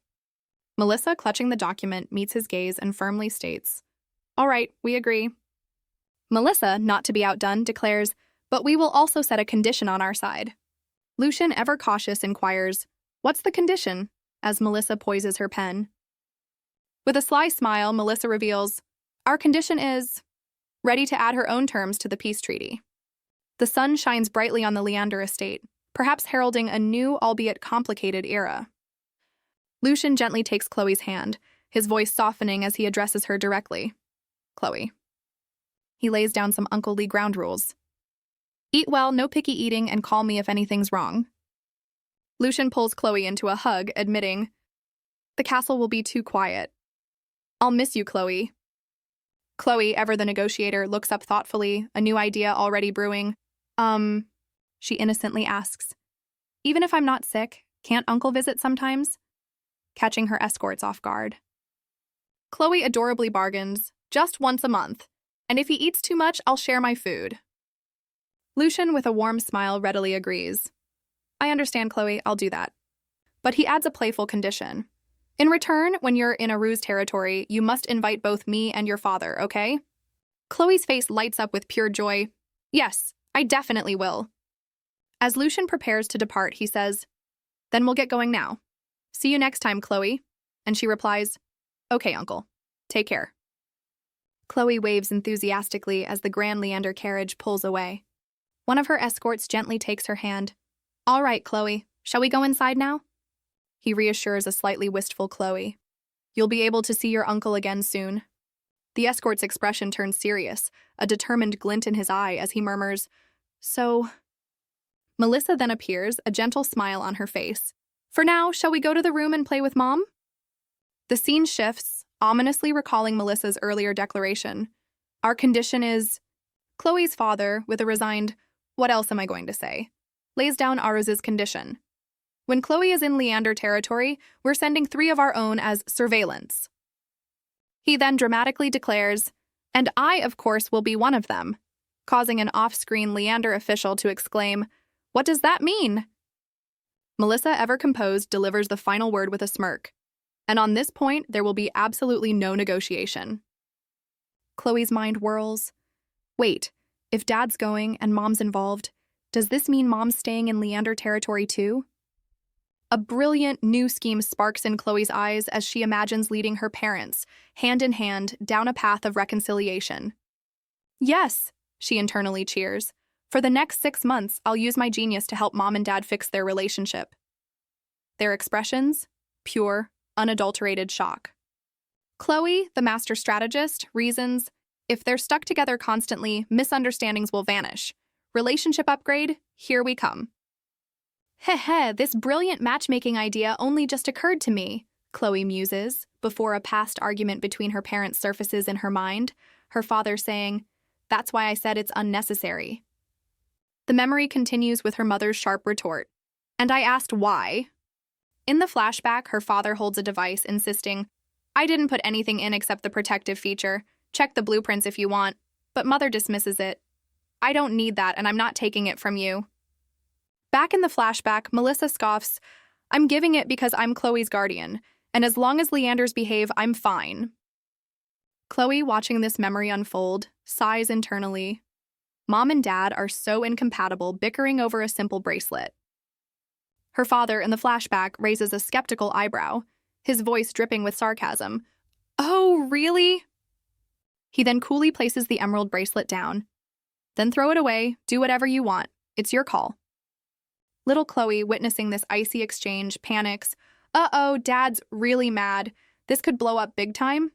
Seizing her chance, little Chloe tiptoes towards her mother, a plan forming in her tiny head. Her eyes sparkle as she reaches for the discarded jewelry. Wow, wow, the bracelet is so pretty. Holding it up, she innocently asks, Mom, can I have it? Her eyes wide with hope. Huh, no way, she exclaims, the bracelet comically oversized on her wrist. It's too big for me. What do I do with this? Turning to her mother, Chloe presents the bracelet. Right, Mom? Why don't you use this? It's mine now, so it's a gift from Chloe to you. Melissa hesitates, her gaze fixed on her daughter, uttering, Chloe. Chloe, ever the diplomat, insists it's not a fight, just a difference of opinion, all while internally panicking that her sneaky gift plan was spotted. Undeterred, Chloe decides it's time to unleash her ultimate weapon, activating her special charm ability. With sparkling eyes, Chloe explains she just wanted a mother-daughter matching set, sweetly asking, Would you please accept Chloe's gift? Melissa is utterly disarmed, a blush rising as she gasps, Chloe, is that what it was? So cute. Victory! Melissa beams. All right then, let's wear matching bracelets, just you and me, Mom. And Chloe is ecstatic. Little Chloe internally cheers, Whew, I did it! Mission accomplished. Later, Melissa, now sporting her new bracelet, turns to Chloe's father. Then as for the guardians, make ones for Brooks and Linda too. They're also Chloe's guardians, after all. Her father is visibly taken aback, a sharp titch escaping as he questions, Brooks? The memory ends on a surprisingly warm note, with the whole family laughing, a picture of domestic bliss, however fleeting. His fist clenches, a silent testament to the brewing storm within. Father reluctantly agrees. Fine, I'll make them exactly like yours. It's not that difficult anyway. The memory fades, closing the door on that particular family squabble. Melissa, holding Chloe, snaps back, What's with you all of a sudden? Still as selfish as ever. Chloe, back in the present, muses, One hurdle down, but what's next for my grand plan? She clenches her tiny fists, wondering, Will I really be able to pull this off? Elsewhere, a serious inquiry begins. What did Melissa and Chloe's relationship look like? Any signs of mistreatment? An attendant reports to Lucian, detailing her observations of the mother and daughter. She describes a picture of pure affection. Their bond seemed closer than any mother and daughter I've ever seen. Lucian taps the report, perplexed. Strange. Informants claimed abuse, but my own eyes tell a different story. Lucian deduces the informants lied, possibly colluding with the Mana Stone thief. He laments the traitor's convenient suicides before he could wring the truth from them. His attendant assures him a thorough investigation into their families will soon yield a lead. But Lucian prioritizes a different document, a crucial matter demanding immediate attention. His concerned brother questions his resolve, but Lucian stands firm. I am. Lucian declares this path is unavoidable if Chloe is to be the true heir of House Leander. Meanwhile, Chloe leads Melissa on an adventure, promising they're just a bit further from their destination, a grand greenhouse. Ta-da! Chloe unveils a breathtaking garden, leaving Melissa momentarily speechless. Chloe, ever the charmer, explains she wanted to share this beauty, knowing her mother adores these flowers. Melissa, genuinely touched, gazes at the sea of white blooms. These flowers really are beautiful. Melissa recalls a tender memory, her husband vowing to fill a place with her favorite flowers just for her. Snapped back to reality, Melissa suggests a picnic elsewhere, just as a voice asks, Chloe, what brings you here? Chloe gasps. Oh, clearly surprised by the newcomer. It's Duke Leander, looking rather dapper and noting their greenhouse stroll. Chloe, ever so bubbly, chirps, Yes, that's right. Mom really likes Lysianthus, so I wanted to show them to her. The Duke, with a slight, almost imperceptible smile, simply responds, Is that so? Melissa, however, remains silent, a bead of sweat betraying her unease at this unexpected encounter. Chloe internally freaks out. I can't believe they bumped into each other here. Should I push forward with the reconciliation project? Thinking fast, Chloe suggests, I brought some really tasty cookies, so why don't we all go have a picnic together? But Melissa quickly shuts it down. Chloe, sweetheart, Mommy's not feeling well. Can I go inside first? Leaving Chloe aghast. Chloe internally panics. No way, if Mom leaves, my reconciliation project is toast. The Duke, ever the smooth operator, apologizes. Sorry, Chloe, a meeting calls. Next time, perhaps? As he pats her head. Turning to Melissa, he presents a document. Since we're here, this is a formal request for your attendance at the Continental Assembly. He elaborates, for Chloe to stay in Leander territory and for you to remain here, the committee needs to approve. The Duke then drops a bombshell proposal. We'll say we've reconciled. Blake can visit more comfortably too. What do you think? Melissa is aghast. What? That's a horrible thing to say. He coolly reminds her, our divorce already put restrictions on House Aruz. Don't you want to protect your land? Melissa lets out a weary sigh, the weight of his words pressing down on her.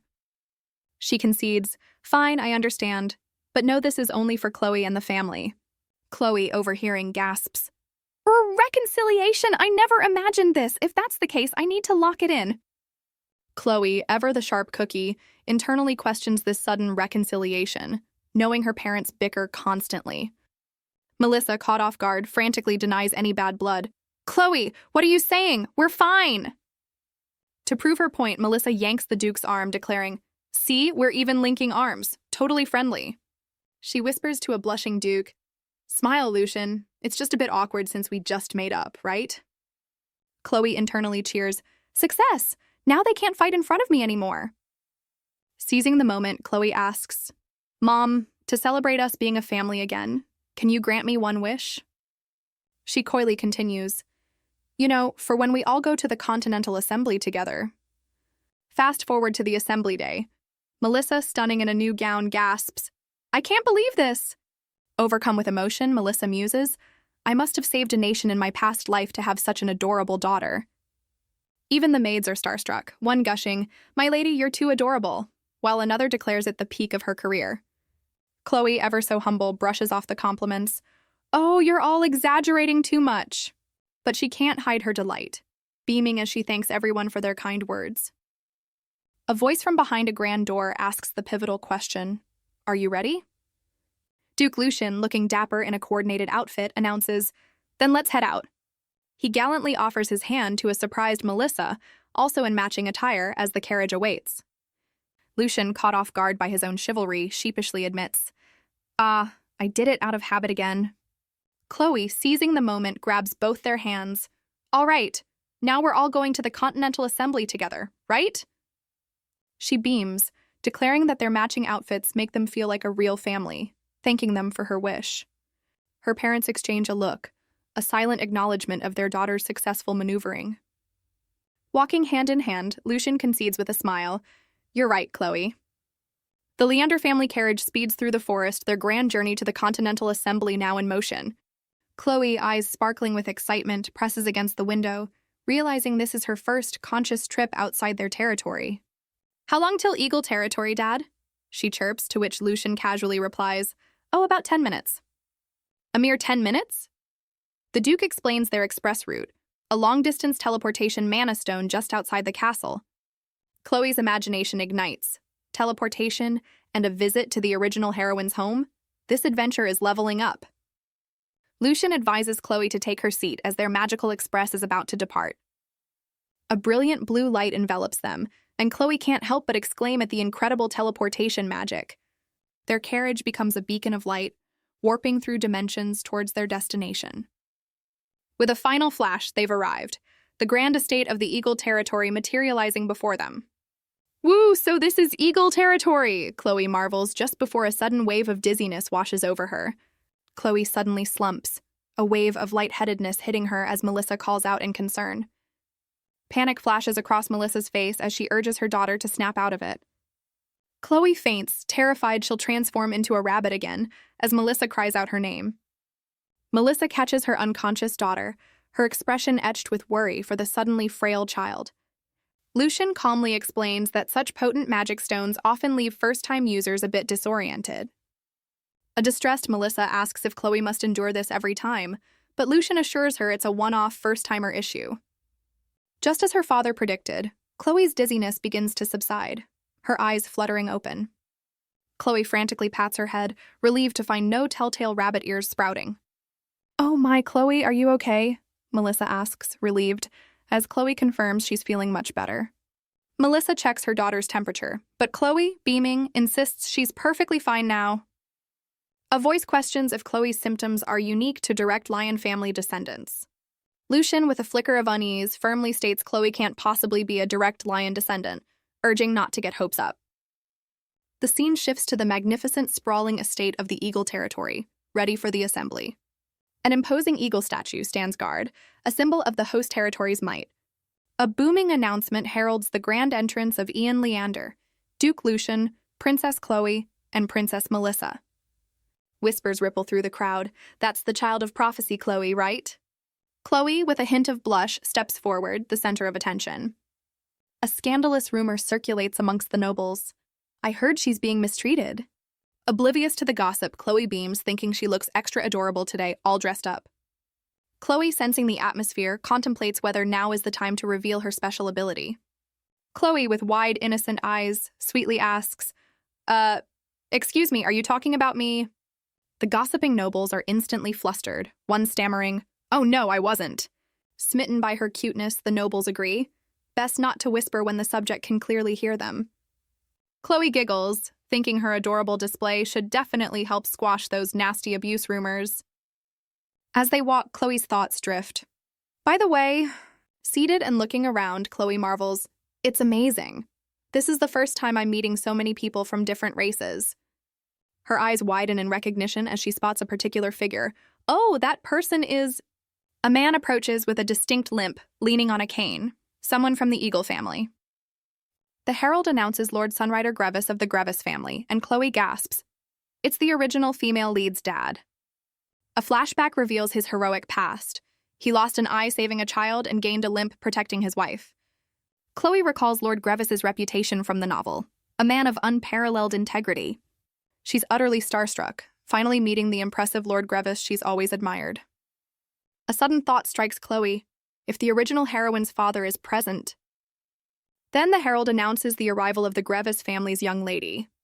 And there she is, Lady Diana Grevis, the original female lead, looking absolutely adorable. Chloe swoons, utterly charmed by the Grevis family until a voice calls her name. Melissa gently suggests Chloe go play outside as the serious meeting is about to begin. Lucian reassures her. Now that introductions are done, she's free to explore without worry. He reminds Chloe that as the Leander heir, she needn't fret over others' opinions, touching her deeply. Chloe beams, promising her father she'll remember his supportive words.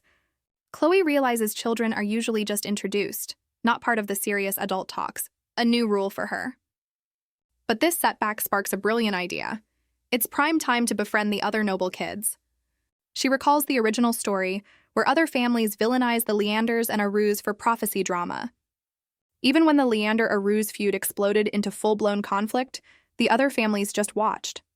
They simply stood by, letting the animosity fester, with no one daring to intervene. Chloe clenches her tiny fist, convinced a single mediator could have prevented widespread devastation. Determined, she decides to charm the other kids and reshape their views on the feuding families as a boy spots her. Suddenly, a cheerful voice calls out, "It's Diana Grevis," inviting Chloe to come play. Chloe, adorably flustered, asks if it's really okay, to which Diana gives an enthusiastic, "Of course." Chloe's heart melts. The original female lead is every bit as kind as the novel portrayed. Diana Grevis of the Eagle family introduces herself, followed by Lily Austin and Arya, an owl beastkin. Chloe Aruz, representing both wolf and lion families, charmingly proposes friendship, thinking her Operation Befriend is off to a great start. Lily Austin, perhaps a tad intimidated, awkwardly tries to break the ice by commenting on the lovely weather. Suddenly, Lily's eyes fixate on Chloe's sparkling bracelet, exclaiming its coolness as Chloe reveals its teleportation magic. Chloe, ever so generous, offers Lily a similar bracelet, prompting a surprised question about its rarity. With a sweet smile, Chloe explains her father provided plenty of these magical trinkets to share with new friends. Beaming, Chloe presents a handful of dazzling magic stone bracelets, inviting everyone to take one. The other children are visibly impressed, whispering about the expensive stones and how cool Chloe's dad must be. Chloe internally celebrates. Gifts are clearly the ultimate kid magnet, and a fantastic plug for the Lion family's latest invention. Yet, as Chloe basks in her success, Diana Grevis stares at the gifted bracelet with an unexpectedly somber expression. Diana internally confesses she expected Chloe to be gloomy due to those nasty rumors about her parents. Chloe, ever observant, clocks Diana's odd expression. wondering if the bracelet's color is the issue. Diana quickly clarifies, blushing, that she wants to give the precious gift to her mother. A light bulb moment for Chloe. Diana's mom is resting, and this sweet girl is thinking of her first. Chloe's heart melts. Diana's kindness confirms she's the amazing female lead from the novel, clutching the red stone. Just as Chloe offers Diana another bracelet, a familiar, sarcastic voice cuts in. Craving attention from kids now? Chloe whips around, startled. Huh? This voice? And who else could it be but Sion, looking as thrilled as ever, prompting Chloe surprised. Sion, you came too? Undeterred, Chloe bounces over, exclaiming, Perfect timing! I brought a pendant for you. Sion, ever the charmer, flatly rejects her, offering, I don't need this. Ouch. Sion cuts through Chloe's act, bluntly stating her cheerfulness is a facade for past suffering. Stunned into silence, Chloe touches her brooch, the accusation hanging heavy in the air. Chloe's expression sours, questioning why Sion keeps harping on the same tired tune. With a clenched fist, she reiterates her denial, exasperated by his refusal to believe her. Unfazed, Sion fires back, accusing Chloe herself of repeatedly lying about her situation. He passionately declares, hand to his chest, that he knows she was mistreated, even if no one else does. A bewildered Chloe finds this strange, wondering if Sion is a tad obsessed with the idea of her abuse. Her thoughts drift to their initial encounter, specifically the haunting void in Sion's gaze that still troubles her. The image of Sion's vacant stare from that day resurfaces as Chloe begins to connect the dots. As Chloe sees a reflection of her own past pain in Sion, he unexpectedly offers his help, demanding she ask for it. Chloe ponders Sion's words, a vision of a desolate, upside-down Sion flashing in her mind. Who truly deserved a bright, hopeful childhood? A startling thought hits her. Could Sion, the male lead, have also suffered an unhappy childhood, despite her novel-based assumptions? Chloe confronts the uncomfortable possibility that her own biases about the story's characters have blinded her. Mustering her courage, Chloe tentatively asks Sion why he's so insistent she was mistreated. Sion's piercing blue eyes lock onto hers as he delivers a cryptic answer. Because you resemble them. His voice softens, revealing a hidden pain. Those I couldn't protect. Chloe visibly flinches, completely taken aback by his unexpected and sorrowful admission. Them? Sion, with an almost gentle tone, repeats his earlier offer, if you need help, just say it. He then makes a bold declaration, his gaze unwavering, because I'll definitely protect you. Chloe is utterly bewildered, blushing slightly, wondering what on earth he's talking about and why he'd vow to protect her after only 2 encounters. Chloe realizes Sion's pity wasn't hate. Perhaps there was a reason for his intense focus on her supposed suffering. She clenches her fist, a new theory forming. Sion's past might hold unwritten sorrows, something the original novel never revealed. Suddenly fired up, Chloe grabs Sion's collar, shouting, Don't be ridiculous, Sion! With fierce determination, she vows, I'll do whatever it takes to help you, so stop making that pained face. Then, just as quickly, Chloe turns and dashes off, leaving a stunned Sion behind. Diana, witnessing the abrupt departure, calls out in confusion, Huh, Chloe. Worried, Diana turns to Sion, asking what happened with Chloe, noting it sounded like shouting. Sion, with a surprisingly subdued expression, dismisses Diana's concern. She wasn't. It's nothing. As Sion stands there, his gaze falls upon a sparkling green brooch lying on the ground, Chloe's. He bends down, his fingers gently closing around the familiar glittering gem. Sion clutches Chloe's brooch, a faint blush dusting his cheeks as her bold promise to help him echoes in his mind. His thoughts swirl, a sudden gust of wind mirroring the unexpected turn of events. Meanwhile, in a grand carriage, a stern voice declares, Those snakes did everything to avoid breaking off the engagement. Chloe's father, Ian, fumes. They demand we deliver the annulment notice in person? Fine, I'll go myself. Ian instructs his aide to prepare a letter upon arrival, then turns to Melissa. And you, Melissa, will accompany me to the Demos family. Melissa, utterly surprised, exclaims, What? Why on earth would I go there? Ian explains their united front is crucial to nullify the engagement he initiated during their own marital strife. Melissa reluctantly agrees. As Melissa wonders about Chloe, our little schemer is lost in thought, a dark cloud forming as she ponders, How can I help Sion? Chloe's gloomy aura intensifies, her brow furrowed in deep, troubled contemplation. Misinterpreting her daughter's distress, Melissa asks if she's dizzy, but Chloe quickly dismisses her concern with a strained smile. Chloe, still in the carriage, nervously broaches a sensitive topic with her mother. Mom? She then drops a bombshell question. What should I do if there's a poor kid being mistreated by his family? Leaving her parents stunned. Chloe presses further.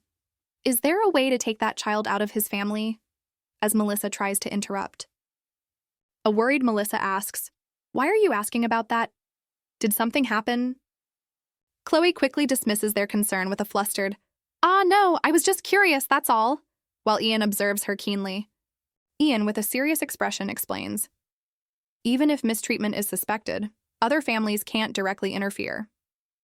He then reveals a significant exception, except for one, the Demos family, which piques Chloe's interest. Ian elaborates that the Demos family committed past wrongs, so a special law applies, beginning to detail their history. In the past, they used to... Melissa sharply cuts Ian off. Ian, that's enough! As Chloe's eyes widen with curiosity. Melissa firmly states, that kind of heavy history is something Chloe can learn about when she's a bit older, while Ian sighs, seemingly used to being interrupted. Chloe, in adorable chibi form, pipes up, but I still want to know. Ian, with a serious gaze, begins to explain, well, to put it simply, the Demos family made a wrong decision in the past and were punished. He reveals a shocking detail. If severe mistreatment is proven, the Demos heir can be removed and protected in isolation. Ian adds that while it's a complex process involving the Continental Council, raising the Demos heir elsewhere is a possibility. Chloe, absorbing this crucial information, offers a polite, I see, thank you. A blush creeps onto Chloe's face as a new, unsettling thought begins to form. She recalls a key detail from the novel. The Demos family once wielded powers drawn from nature's vitality. But their powers waned, forcing them to draw vitality from their own bloodline to maintain strength, a dark secret hinted at by shadowy tendrils. The horrifying truth emerges. They extracted life force from descendants, channeling it all into a single chosen heir. Chloe, her eyes wide with dawning horror, wonders, then could it be that they did that to Sion, the heir of the family? Chloe's resolve solidifies. She must uncover the truth when they visit the Demos family. The scene shifts to a magnificent, sun-drenched mansion, hinting at their impending destination. Back at her own home, Chloe urgently seeks her father, asking a maid if the Duke is in his office. Slightly breathless, she presses again, only to learn her father just departed the tower. Chloe dashes through the halls, desperate to tell him they must go to the Demos family immediately, but where could he be? Peeking around a corner, she spots her mother, Melissa, coldly telling a man, I have nothing to say to you. The man, clearly her uncle, presses Melissa. Why did you leave like that back then? As Chloe eavesdrops, puzzled. A flustered Chloe realizes this is a private, intense conversation she probably shouldn't interrupt. Her uncle exclaims in frustration that neither Melissa nor his brother, Chloe's father, will tell him anything, then recalls her father vaguely admitting fault. Chloe, in adorable chibi confusion, ponders, Dad did something wrong? That's a plot twist the original novel never mentioned. Melissa smirks, confirming, so he knows it was his fault. Her uncle presses, was it really such a big mistake? So big that it justified what you did? Melissa, arms crossed and annoyed, retorts, what are you even talking about? He cuts straight to the chase. I'm talking about you cheating, making Melissa flinch. Then the uncle drops an absolute bombshell. Chloe's real dad is not my brother. Chloe, hidden and blushing furiously, reels in shock. What did I just hear? A flashback surfaces. A younger Chloe looking up at a man captioned, so that means... The man in the flashback is revealed, a handsome, blonde-haired Duke Lucian. Duke Lucian, with a gentle, slightly blushing smile, seems to confirm the unspoken. Chloe's world shatters with the horrifying question, isn't my real father? Chloe, utterly floored, whispers, Duke Lucian isn't my real father. What am I supposed to do now? A sudden, huh? Escapes her as a voice calls out from behind, making her jump. A young man with kind eyes finds her, exclaiming, Princess, there you are, while the narrator wonders, if not Lucian, then who is Chloe's real father? He tilts his head, sensing her distress, as the narrator scoffs, are you seriously asking because you don't know? Meanwhile, her uncle continues his dramatic revelation, shouting, Chloe's real dad isn't our brother. He then bellows the shocking name. It's that bastard Brooks Lowell. Chloe and the young man who just found her both stand frozen, completely dumbfounded by this bombshell. Melissa, equally aghast, stammers, "Wait, what are you saying right now?" Recalling Sir Brooks is married with an adorable daughter. The uncle, grabbing his head in frustration, yells, "I heard wolves only had one mate for life, but he's got 2 wives. That jerk!" Our poor Chloe, in peak chibi confusion, can only think, what in the world is going on? Chloe, still eavesdropping, gasps as the name Brooks echoes in the hallway. The young man beside her is utterly floored, stammering, What on earth?" at the scandalous accusation. He turns, trembling, to the uncle. "My lord, what are you saying? Wait, you're—" The uncle, in chibi form, declares, "Melissa's real husband," while the young man wails, "Don't say such horrifying things." Melissa, now visibly fuming, snaps, "Wait, what? Horrifying?" clearly taking offense. A furious chibi Melissa summons Brooks. "I'm the one who's more offended right now," as the poor young man screams in terror. Chloe, with a knowing smirk, realizes her uncle has it all wrong. Brooks is terrified of her mom. Yet a sliver of doubt remains in Chloe's mind. But Duke Lucian is really my real dad, right? A crucial biological fact surfaces. A rabbit beastkin from a wolf and a lion? Impossible. Chloe then frets, "If I'm not his real daughter, what becomes of the dad who's always been so kind to me?" Chloe, blushing furiously, desperately wishes for her uncle's wild accusations to be debunked, and fast. The words "be cleared up" hang ominously in the air, a silent plea from our protagonist. Suddenly, a familiar voice calls Chloe, and her wide, startled eye reveals her inner turmoil. That voice, could it be? Chloe whips around, her expression a mix of hope and dread. It's Duke Lucian, her dad, looking dapper and asking, "You said you were looking for me, so what's all the fuss about?" A chibi Chloe internally screams, "Gasp! Why is Dad here? Of all times!" Panic sets in. "Ack! I can't let Dad hear this ridiculous conversation. He might get the wrong idea." Her mind races. "I need to get out of here fast," before the situation escalates. Chloe plasters on a super bright, slightly manic smile, exclaiming, "Yes!" a little too enthusiastically. She practically sprints towards Duke Lucian, chirping, "I have something to tell you," in a desperate bid to change the subject. Chloe, with a desperate chibi grin, suggests they head inside for a chat, maybe over some cocoa, anything to escape. Duke Lucian, slightly taken aback by her fervor but ever indulgent, simply agrees, "All right then." As they walk away hand in hand, Chloe breathes a tiny sigh of relief, thinking she barely dodged that catastrophic bullet. But Duke Lucian's mind is already racing, something feels off, and a previous spy report about Melissa and Brooks suddenly demands reinvestigation. That very night, the Duke consults a glowing orb demanding, "Are you absolutely sure Melissa and that knight aren't lovers?" The new spy's voice confirms through the orb.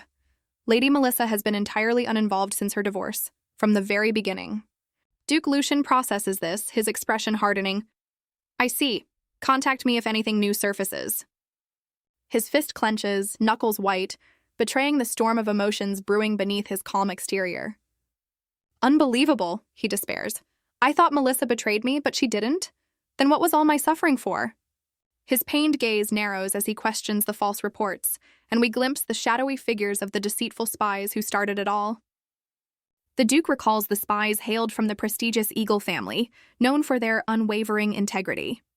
He remembers a crucial detail. The Eagle family, by their very nature, are incapable of uttering falsehoods.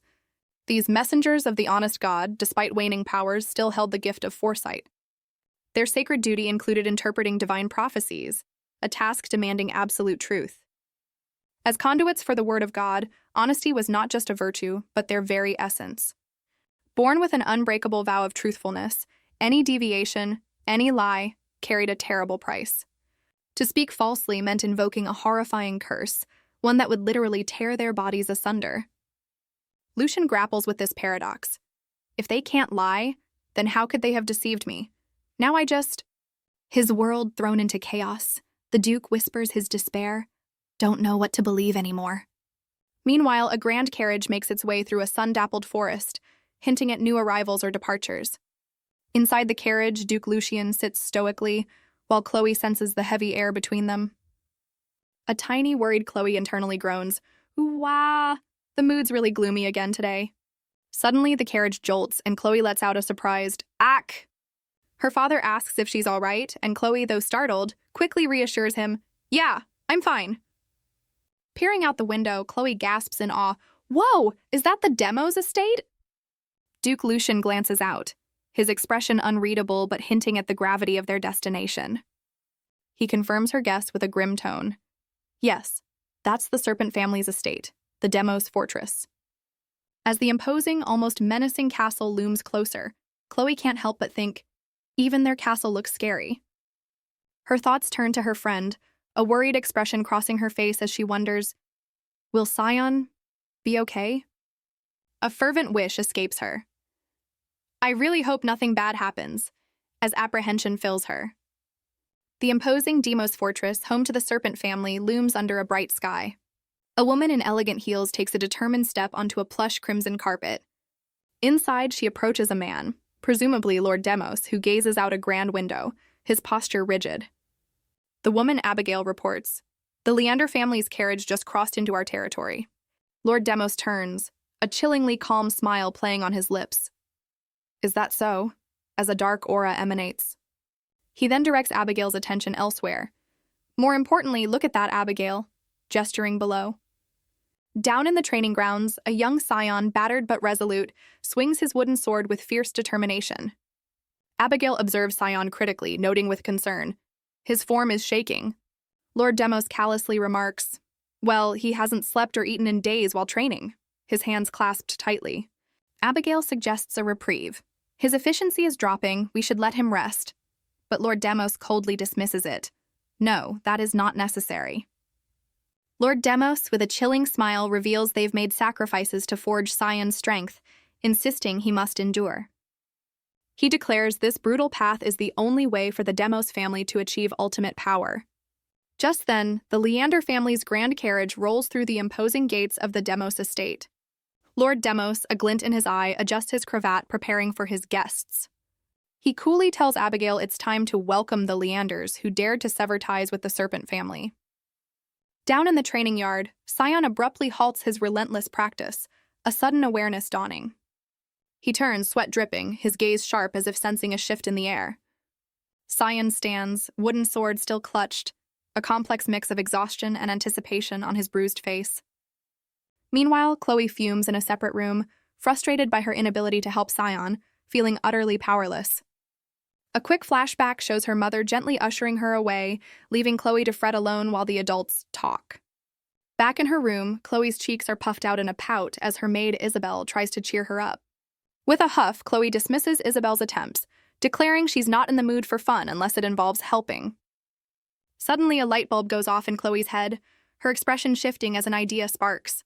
She realizes with the adults preoccupied, this is her golden opportunity to snoop around the Demos castle and find out about Sion. "Isabel," Chloe chirps, a complete turnaround. "I've changed my mind. Let's play hide and seek." Isabel beams, relieved and happy, exclaiming, "Yes, understood. It looks like you're feeling a bit better." Chloe quickly volunteers to hide first, instructing Isabel to count to 50 in the corner. No peeking. While Isabel diligently covers her eyes and counts, Chloe slips out the door, her great escape plan in motion. "Sorry, Isabel," Chloe thinks as she sprints away. "I'll come back later and listen properly. Mission first." Her determined footsteps echo as she navigates the Demos fortress, but her first stop, Sion's room, turns up empty. Chloe, undeterred, recalls one final crucial location, the very spot Sion was fixated on in the original tale.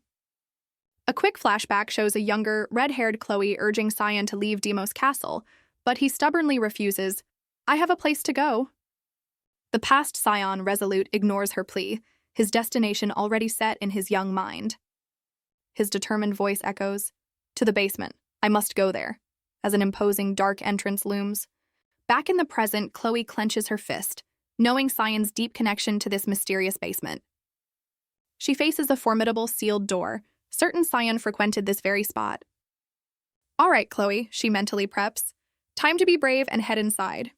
Our little detective carefully inspects the massive door, searching for a hidden mechanism.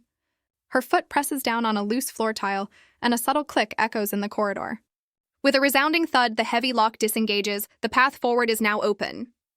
Chloe, remembering the novel's secrets, presses a specific brick on the wall. Next, she yanks a nearby torch to the right, just like the story described. With a deep rumble, the massive stone door slides open. Success.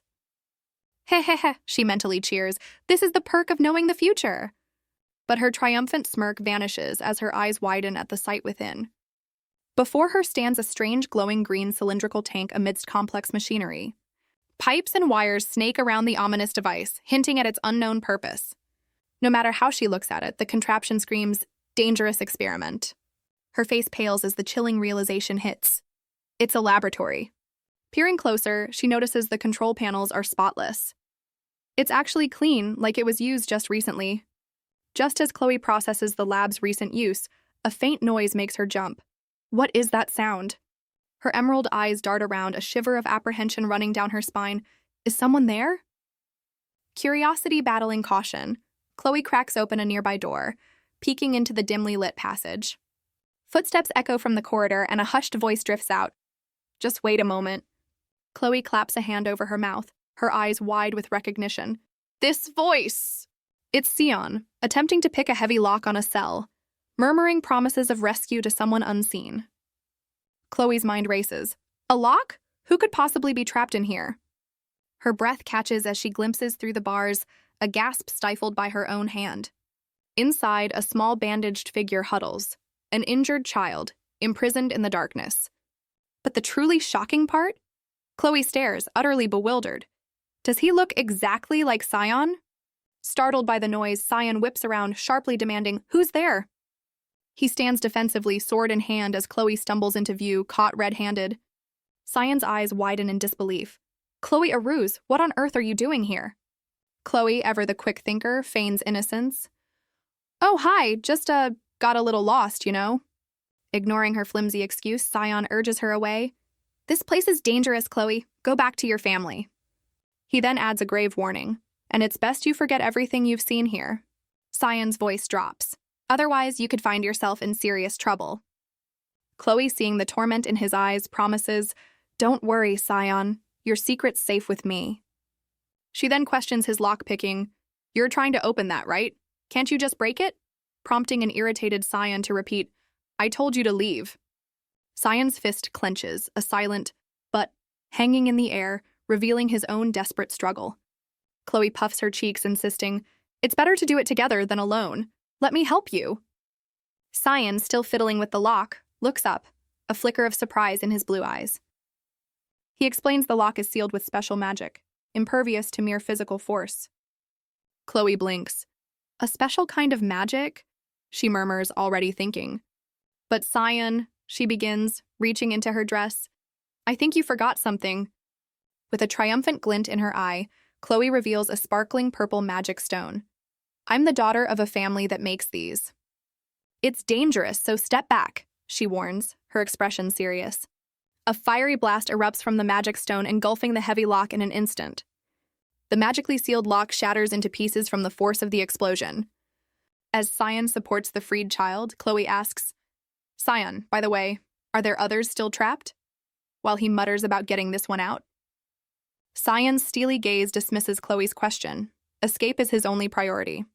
But the rescued boy suddenly clutches Sion, exclaiming, "Well, wait a sec, what are you doing?" An anguished sound erupts, hinting the rescue has taken a dark, unexpected turn. The child, hand now strangely flushed, demands with wide eyes, Why are you doing this?" Chloe spins around, startled by the sudden outcry. What was that sound just now? Her face contorts in sheer terror as she screams, "Sion!" witnessing the shocking betrayal. The once helpless child now grips Sion's throat, his voice dripping with malice. "You're saying you're here to save me?" A sinister aura envelops the boy as he snarls, "After all the pain I've gone through because of you, you should suffer just like I did." Sion chokes. "Well, wait! Cook!" His strength failing against the boy's unnatural grip. Eyes wide with fear, Sion claws at his neck, a mysterious blue gem on his collar suddenly catching the light. Chloe, horrified, lunges forward, screaming Cyan's name in a desperate attempt to intervene. She grabs the possessed boy's arm, fiercely demanding, "What did you put on Cyan's neck? Let him go now!" With a determined glare, Chloe tries to pull the boy away, shouting, "Stay away from him!" The boy, with surprising strength, shoves Chloe aside, sending her sprawling as he snarls, "Who are you? Get lost!" Cyan, still in the boy's grip, struggles, realizing with dread, "No, this can't be. I can't stop him alone." Chloe, watching Cyan weaken, panics internally. Cyan's in real trouble. What on earth can I do? Her jaw set, Chloe clenches her fist, refusing to be a bystander. But I can't just stand here and do nothing. Inspiration strikes. Chloe spots a sturdy wooden chair nearby and seizes her chance. With a mighty heave, Chloe swings the chair, landing a solid blow on the menacing child. The boy, stunned by the impact, collapses to the ground with a groan, momentarily dazed. With the boy momentarily down, Chloe frantically rushes to Cyan's side, shouting his name. "Are you okay?" she asks, quickly realizing the sinister collar is the true source of his suffering. Chloe eyes the sparkling blue gem. "A magic tool. Cyan, hold on, I'll find a way to remove it." Just then, a nearby containment unit with eerie green liquid begins to hum with a strange energy. Cyan, still weakened by the collar, looks on with dawning horror at the activated device. But their reprieve is short-lived.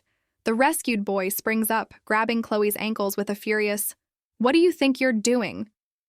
Before Chloe can break free, the malicious child shoves a struggling Cyan into the glowing green chamber. The boy smirks from outside the now-sealed chamber.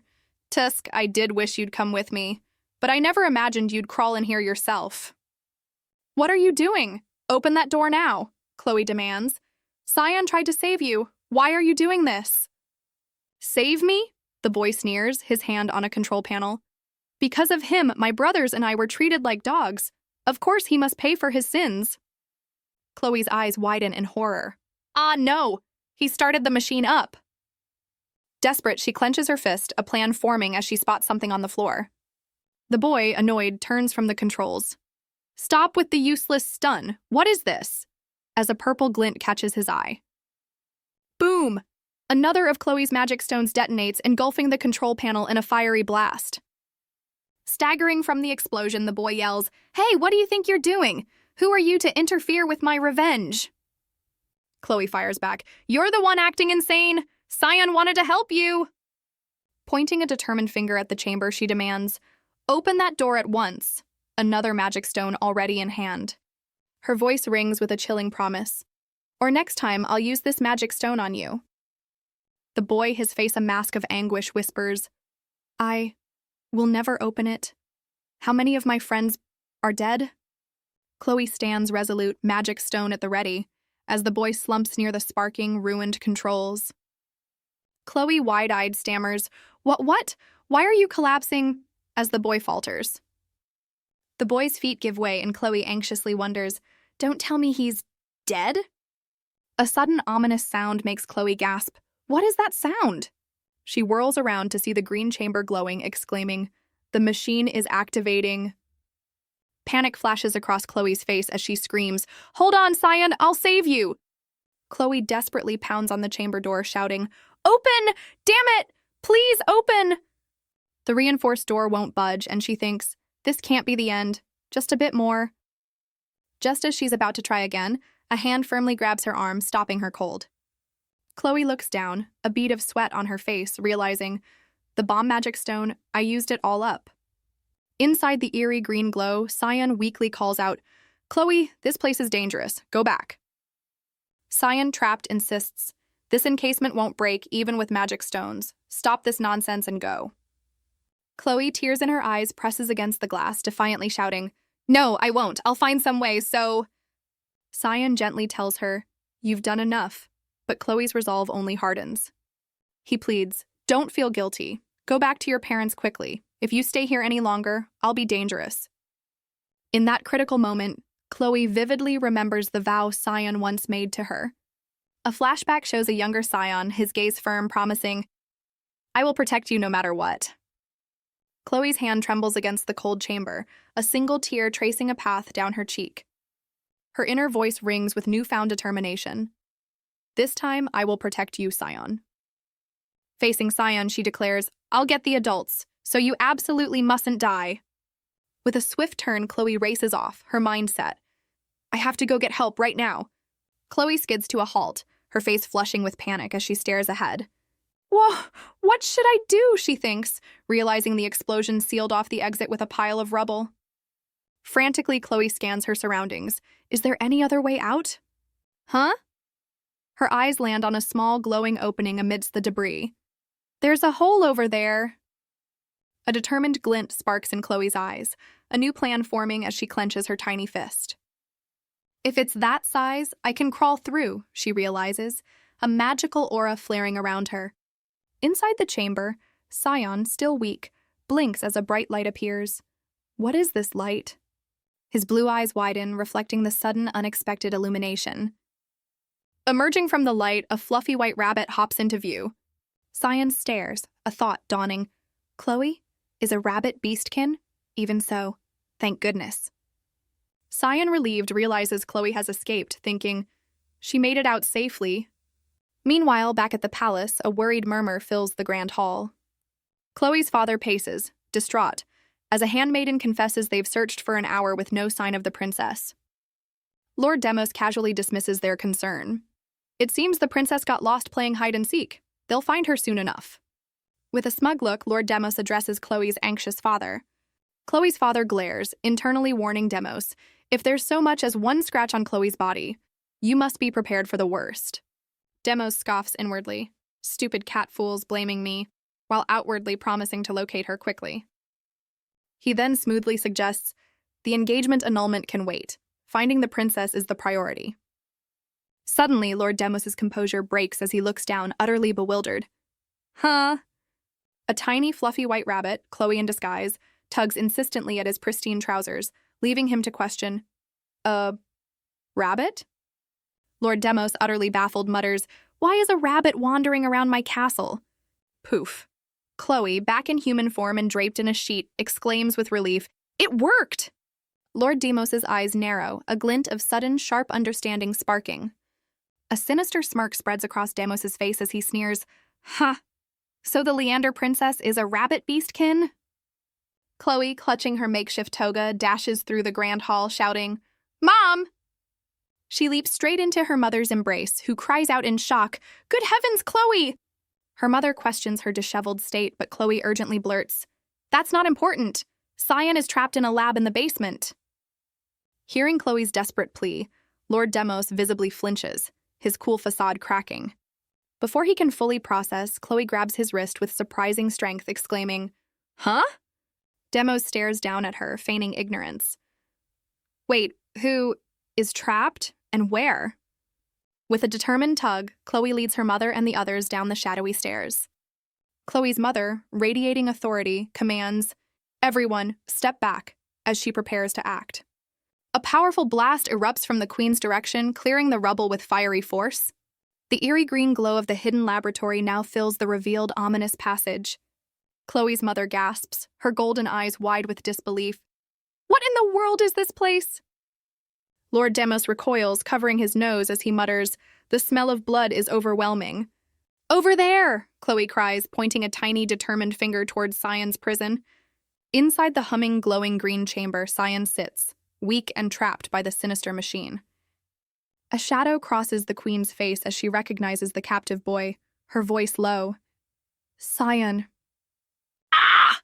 Chloe exclaims, still in her sheet, eagerly pulling her mother forward, desperate to save him. The Queen's hand hovers over the machine's controls, ready to shut this nightmare down. With a hiss, the sinister green glow fades as the machine powers off. Her Majesty carefully lifts Sion, who slumps weakly in her arms, finally free. The Queen's voice trembles. "Doctor! We need to get him to a doctor." She whisks Sion away, leaving a wide-eyed Chloe watching them go. Chloe's face pales, her innocent eyes reflecting deep concern for Sion's state. A chilling thought grips her. Is Sion in critical condition? "Mom, I'll go check on Sion now," Chloe declares, ready to follow. But a sharp voice cuts through the air. "Wait a moment, Princess Chloe." Lord Demos steps forward, a calculating glint in his eyes. "Before you leave here, I'd like to propose a deal." Lord Demos lays down his terms. "Forget what you saw, and I'll forget Chloe's a rabbit beastkin." Chloe's bright green eyes widen, the implications of his threat dawning on her. She panics, realizing her desperate transformation to save Sion was witnessed. Chloe's father steps forward, his voice tight. "What nonsense are you spouting, Lord Demos?" He glares, dismissing the claim. "My daughter? A rabbit beastkin? What an absurd statement." The queen, incensed, snarls, "How dare you threaten us using our daughter? You think you'll get away with this?" Chloe, still in her sheet, looks up at her mother, a worried "Mom," escaping her lips. Demos, unfazed, smirks. "You're quite bold for someone who tainted the divine oracle, Princess Melissa." He continues, "I understand it's hard to speak openly in front of Archduke Lucian. But," Demos leans in, his threat clear, "if you don't want your family wiped out, you'd better not pass up on this deal." Lord Demos's smirk remains, even as the queen's fury practically crackles in the air.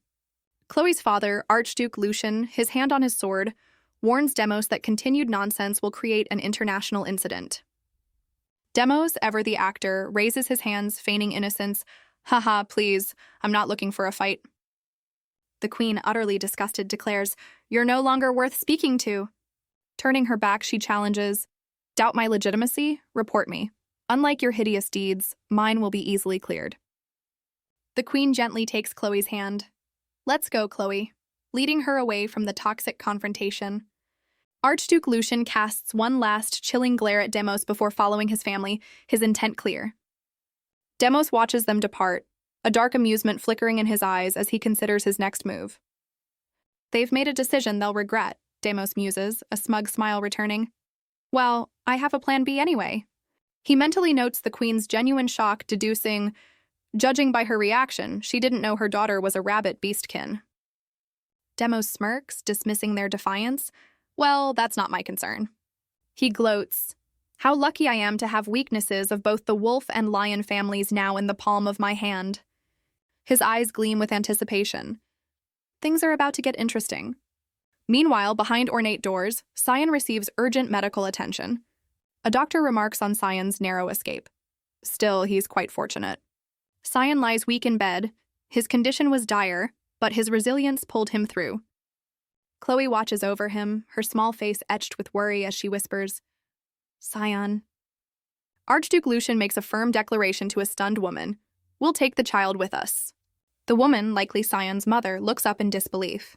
"What did you say?" The Archduke stands resolute. "We can't leave a child with his abuser." Demos, with a chilling smile, questions, "Abuser, you say? Has such a verdict been reached by the Continental Council?" The Archduke clenches his fist, retorting, "You dare say that after what we discovered in your lab? You shameless child abuser!" Chloe, wide-eyed and worried, cries out, "Sion!" as the tension thickens. A weak voice cuts through the argument as Sion murmurs, "Everyone stop." Sion, looking pale, makes a shocking declaration, "I'm going to stay here," leaving Chloe stunned. Chloe, utterly bewildered, stammers, "What? Sion, what are you saying?" Her voice trembles as she pleads, "This place is tormenting you, so why—" A smug, knowing smirk spreads across Demos's face, relishing the unexpected twist. Demos triumphantly declares, "See? My son himself says he wishes to stay here." He coolly adds, "If he truly had been mistreated, he wouldn't say that. Please respect his wishes and leave." Chloe clenches her tiny fist, her voice ringing with conviction. "That's a lie." Tears streaming, she insists, "I saw it all myself." A haunting memory surfaces. Sion, bandaged and broken, a victim of unspeakable cruelty. "If Sion stays, he's not safe," Chloe cries, her small hands trembling. "How can we just leave him?" Her parents watch, hearts heavy, as Chloe tugs at her mother's dress, the queen murmuring, Chloe." With fiery resolve, Chloe declares, "If Sion doesn't come with us, then I'm not leaving either." The queen attempts to reason, "Chloe, we want that too, but Chloe cuts her off. "No, I'm staying by Sion's side." Despite the terrible ordeal Sion endured within Demos's menacing castle, Chloe remembers Sion's solemn vow, "I'll protect you no matter what." He shielded her then. Now Chloe's resolve hardens. "It's my turn to protect Sion." Chloe, desperate, grabs the sheets, pleading, "Sion, say it again." She begs him, "You want to leave this place too, don't you?" But Sion remains silent, eyes closed. Sion's mother, Abigail, steps in. My lady, Sion needs stability. Please stop pressuring him. Abigail offers a solution. If you're worried, send someone trustworthy to watch over him here. Demos, caught off guard by his wife's proposal, exclaims, "Wait, Abigail, what are you saying?" Abigail coolly asserts, Sion needs to stay in serpent territory for his treatment anyway. She clarifies, Leander territory likely lacks doctors skilled in treating snake kind, leaving Chloe stunned. Her father gently intervenes. Chloe, I'll assign trusted knights to Sion until he recovers here. Chloe, tears welling, reluctantly concedes, Yes, I understand. Her small fist pressed to her chest. As the ornate doors close, Sion lies still, the decision apparently made for him. Sion, seemingly asleep, secretly thinks, Chloe, just wait a little longer. His inner resolve strengthens. I still have things I need to do here. Night falls over the grand estate, cloaking secrets within its walls. Back in Leander territory, Chloe sleeps fitfully, clutching her stuffed toy. The queen quietly opens Chloe's door, checking on her sleeping daughter. After a moment, she gently closes the door, letting Chloe rest. Her expression is heavy with worry as she turns away. Archduke Lucian, noticing his wife's concern, inquires about their daughter. Is Chloe doing well? He asks, his own anxiety evident. The queen sighs. Her injuries are treated, but she's exhausted from all the tears. Archduke Lucian's fist tightens, his fury barely contained as he curses the snake family's treachery. A menacing glint in his eyes, Lucian smirks. I always suspected those vipers were up to no good. He rubs his temple, aghast. But to imagine they'd resort to such widespread cruelty again? Unthinkable. Lucian declares the snake family's actions unforgivable, but his immediate priority is clear. First, we bring that child here. We protect him. With unwavering resolve, he states, Chloe wants nothing more than for her friend to be safe and sound, right here with us. An advisor voices a practical concern about interfamily politics, but Lucian counters, proving Demos's villainy to the Continental Committee is paramount. The advisor outlines the need for solid evidence and alliances, but Lucian cuts in, Hold on, there's a crucial matter to address first. Lucian's gaze, sharp and piercing, fixes on his wife, Melissa. He poses the million-dollar question, his voice low and serious. Demos's outrageous claim. Is Chloe truly a rabbit beastkin? The queen's eyes widen in stunned silence, her composure utterly shattered by the direct question. The queen, flustered, admits Demos's accusation was as shocking to her as it was to everyone else. She recalls Chloe's innocent confusion, which inadvertently seemed to confirm Demos's outrageous claim. Yet Melissa's gaze hardens, ready to make a solemn vow. I absolutely, she declares with conviction, did not commit any kind of fraud. Lucian, ever the pragmatist, adjusts his cravat, deep in thought. He concedes, well, either way, we should prepare for the fallout. Lucian foresees a political storm. Accusations about Chloe's lineage could derail their plans to rescue Sion. He frets, but how can we prove it? A simple paternity test won't silence the vipers. A delicate hand reaches across the table, a silent offer of support. Melissa, a sudden spark in her eyes, chimes in, Hey, I have one way. Would you let me handle that issue? Lucian hesitates, his silence speaking volumes as he considers Melissa's bold offer. Covering his mouth thoughtfully, Lucian finally concedes, All right, trusting his wife's mysterious plan. The scene shifts to a grand, sunlit hall, hinting at an impending formal proceeding. Demos, with a steely glint in his eye, thinks, Well then, as the anticipated confrontation begins. A wide shot reveals an assembly of nobles, seated and ready as a voice announces, From now on, we will begin. The trial regarding the illegal acts of House Demos, the voice continues, setting the stage for justice. Demos dramatically raises his hand, interrupting, Honorable Judge, clearly ready to make a scene. He boldly states, Before the trial regarding our house begins, there is something you need to check first. Demos doubles down. When Miss Chloe came to the Demos family, I saw with my own eyes her transforming into a rabbit beast man. Pointing towards Chloe, Demos demands, If she truly is a rabbit beastman, isn't the wolf family as good as having violated the prophecy? Shouldn't those who committed such a blasphemous act be punished first? Demos slams his fist, roaring that a rabbit beastman as the prophesied child is a blatant disregard for destiny. An ally of Demos pipes up, accusing Melissa Eris herself of defiling the sacred prophecy. The judge's gavel cracks down, demanding order in the suddenly chaotic courtroom. With a chilling gaze, the judge turns to Melissa. Answer us, Melissa Eris. The question hangs heavy. Is it true your daughter is a rabbit beast man? Melissa stands poised. A faint, almost confident smile plays on Melissa's lips as she calmly admits, yes, it's true. Gasps ripple through the hall, but Melissa continues, but Chloe is still the prophesied child born between me and Lucian. Chloe, wide-eyed and blushing, whispers a stunned, Mom? As a single tear escapes. Melissa touches the ornate brooch at her collar, her voice ringing with conviction. From now on, right here and now, bathed in a golden light, Melissa declares, I will prove that what I say is the truth.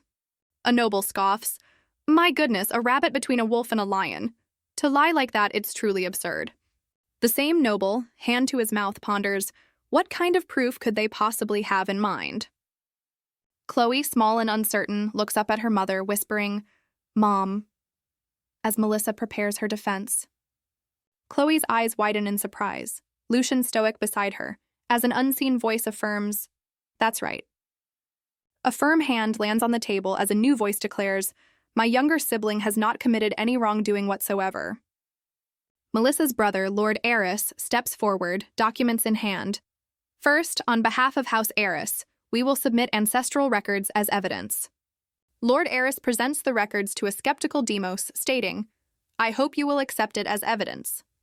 An ally of Demos sneers, Lord Eris, no matter how much you want to protect your sister, isn't that a bit forced?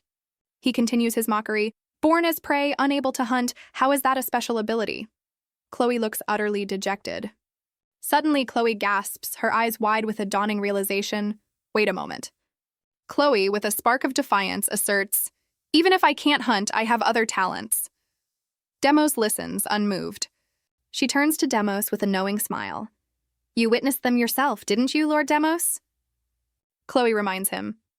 All those brave and admirable things I did while at your estate, you saw them all. Demos, however, remains utterly unimpressed, his steely gaze fixed. He scoffs. Princess, what utter nonsense. Let's move past this talk of abilities. Demos internally smirks, convinced this little display won't change the trial's inevitable outcome in his favor. Lord Eris cuts through the tension. Hold on, everyone, our presentation of evidence isn't over.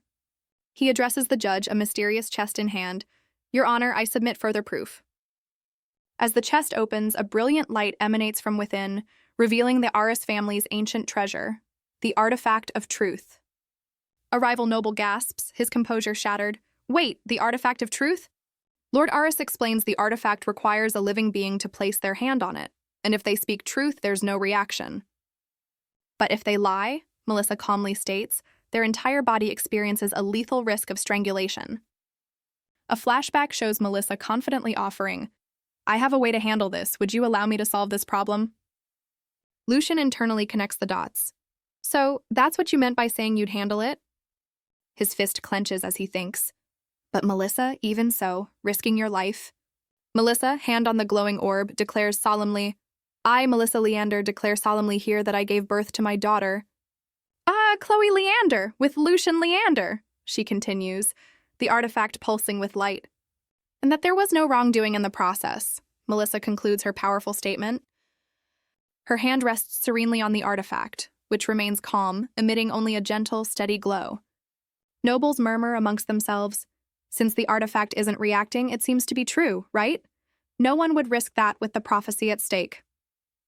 Chloe's eyes sparkle with relief. I knew it, she thinks, faith in her mother affirmed. Melissa maintains her regal composure, a silent testament to her truth as Chloe internally exclaims, Mom didn't lie. Overwhelmed with joy, Chloe beams. I'm so glad, as the tension begins to lift. Melissa subtly turns, sensing a shift in the courtroom's atmosphere as a figure lurks behind. Suddenly, Demos, covering his mouth, addresses the judge. Your Honor, I have something to say. Melissa's brow furrows with unease. What is this? A strange feeling, as Demos prepares his counter. The stern, one-eyed judge listens intently, his expression unreadable as Demos interrupts. The judge acknowledges, I have seen the proof of the Eris family, but before I make a ruling, we must also hear the opposition's opinion. Melissa looks startled as the judge calls out, Witness for the defense, please come forward immediately. A mysterious cloaked figure steps forward. "Hello, Your Honor. I apologize for my lateness. I only learned of this case recently." The cloaked figure strides forward, announcing they rushed here to testify. This mysterious witness leans in towards a startled Melissa. "May I be excused for a moment? As a member of the Grievous family," the figure reveals, "I witnessed Princess Melissa Eris's wrongdoing." With a smirk, the red-haired Grievous declares, "I intend to prove that her claims are false." Lord Eris gasps, "Wait, what are you doing? That artifact melts you if you lie." The Grievous confidently places a gloved hand on the artifact, as onlookers recall the Grievous family's peculiar trait. A noble explains the shocking truth. Grievous family members are cursed to melt entirely if they utter a falsehood. Demos's ally seizes the moment. If a Grievous used the artifact, then Melissa's side fabricated this. Melissa is aghast, her composure cracking. "Wait just a moment, that's impossible." She turns, a desperate plea in her eyes, towards a stoic Lucian. Lucian clenches his jaw, his ornate brooch glinting as he processes Melissa's desperate look. Demos coolly addresses the judge. "Your Honor, I truly did not cheat. I don't know why the artifact didn't activate." Internally, Demos smirks.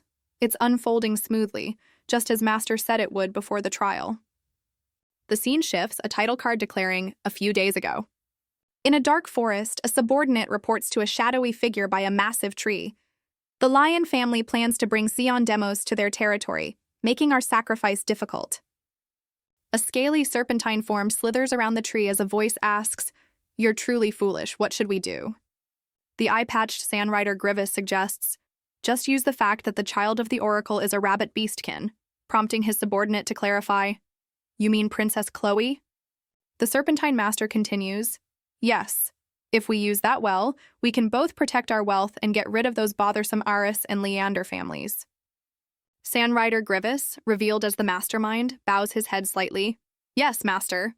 A menacing snake with glowing eyes appears, its forked tongue flicking as the Master commands, "Now then, go find a false witness."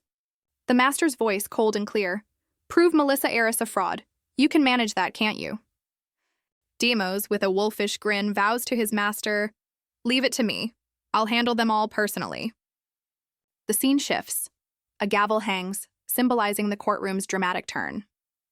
The judge accepts the Grievous' testimony as shockwaves ripple through Melissa's side. Demos remembers Sandrider's smug calculation. Their artifact, useless. Their Grievous witness, doubly credible with Eagle family ties. Sandrider's taunt from the past fuels Demos' present glee. "How will you turn the tables now, Melissa Eris?" Melissa's composure shatters, her wide eyes mirroring the chains of deceit tightening around her. The trap was flawless. The artifact of truth disarmed, and a Grievous, bolstered by Eagle family prestige, has spoken. Sandrider's victorious smirk plays in Demos' mind. The Aris downfall is deliciously imminent. Melissa stands cornered, her name and future now hostage to their perfectly orchestrated lie. Chloe flinches as the crowd's accusations echo. "Look, didn't I tell you?" Demos fuels the fire. Princess Melissa has indeed committed wrongdoing. She even broke the divine prophecy. Another noble chimes in. "That's right. We cannot trust the words of someone like her, artifact or not." Chloe covers her ears, her faith wavering. "No, Mom wouldn't lie. But if it's true, what do I do?" Suddenly, a hand gently takes Chloe's, startling her amidst the chaos. Lucian, his face obscured by shadow, reaches out, prompting a hesitant, "D-Duke?" from Chloe. Tears welling, Chloe asks Lucian, "Is it because I'm not your real daughter? Are you going to hurt me now?" Lucian's voice, surprisingly soft, cuts through her fear. "Chloe, are you okay?" He takes her small hand, his gaze firm. "Don't let what they say shake you," as Chloe looks up, astonished. Lucian reassures her, "No matter whose child you are, no matter what your bloodline is." Lucian declares with unwavering conviction, "The fact that you're my daughter won't change." Chloe, utterly stunned by his words, can only manage a soft, "Huh?" His firm stance is emphasized as he assures her, "So you don't need to be so afraid." Stepping forward, Lucian vows, "No matter what they say, I will protect you." Chloe, tears still glistening, watches Lucian's back with a glimmer of renewed hope. Just as Lucian prepares to act, a familiar voice calls out, "Brother, wait!" as a hand lands on his shoulder. The two brothers, strikingly similar with their matching brooches, share a tense, unspoken moment. Lucian turns, his gaze now sharp and dangerous, clearly not pleased by the interruption. The cloaked Grievous witness recoils in shock, exclaiming, "Well, what?" as the situation escalates. Without warning, Lucian's hand shoots out, gripping the Grievous's cloak with undeniable force. With a swift, decisive move, Lucian tears away the Grievous's sleeve, exposing the deception beneath. The crowd erupts. "He ripped off an arm," one gasps, while another demands, "What in the world are you doing?" Even Lucian's brother, eyes wide with dawning realization, mutters, "Wait, hold on." Lucian, unfazed by the uproar, coolly states, "That's," as he examines the detached limb. The shocking truth hits the courtroom. A fake arm? Lucian, holding the evidence aloft, commands the court's attention. "Now look at this." He reveals the ruse. This person didn't use a real body part, but an artificial arm on the artifact. Lucian reminds everyone, as you all know, the artifact remains dormant when truth is spoken. But it inflicts melting agony for a lie, he clarifies. Yet this only applies to a living body touching it. The red-haired Grievous clutches their shoulder. The game clearly up, their false testimony exposed. The crowd murmurs, shocked that an Eagle family member, supposedly a messenger of God, would stoop to such deceit. Lucian, holding the prosthetic, glares at the exposed Grievous, demanding, "Now, testify again."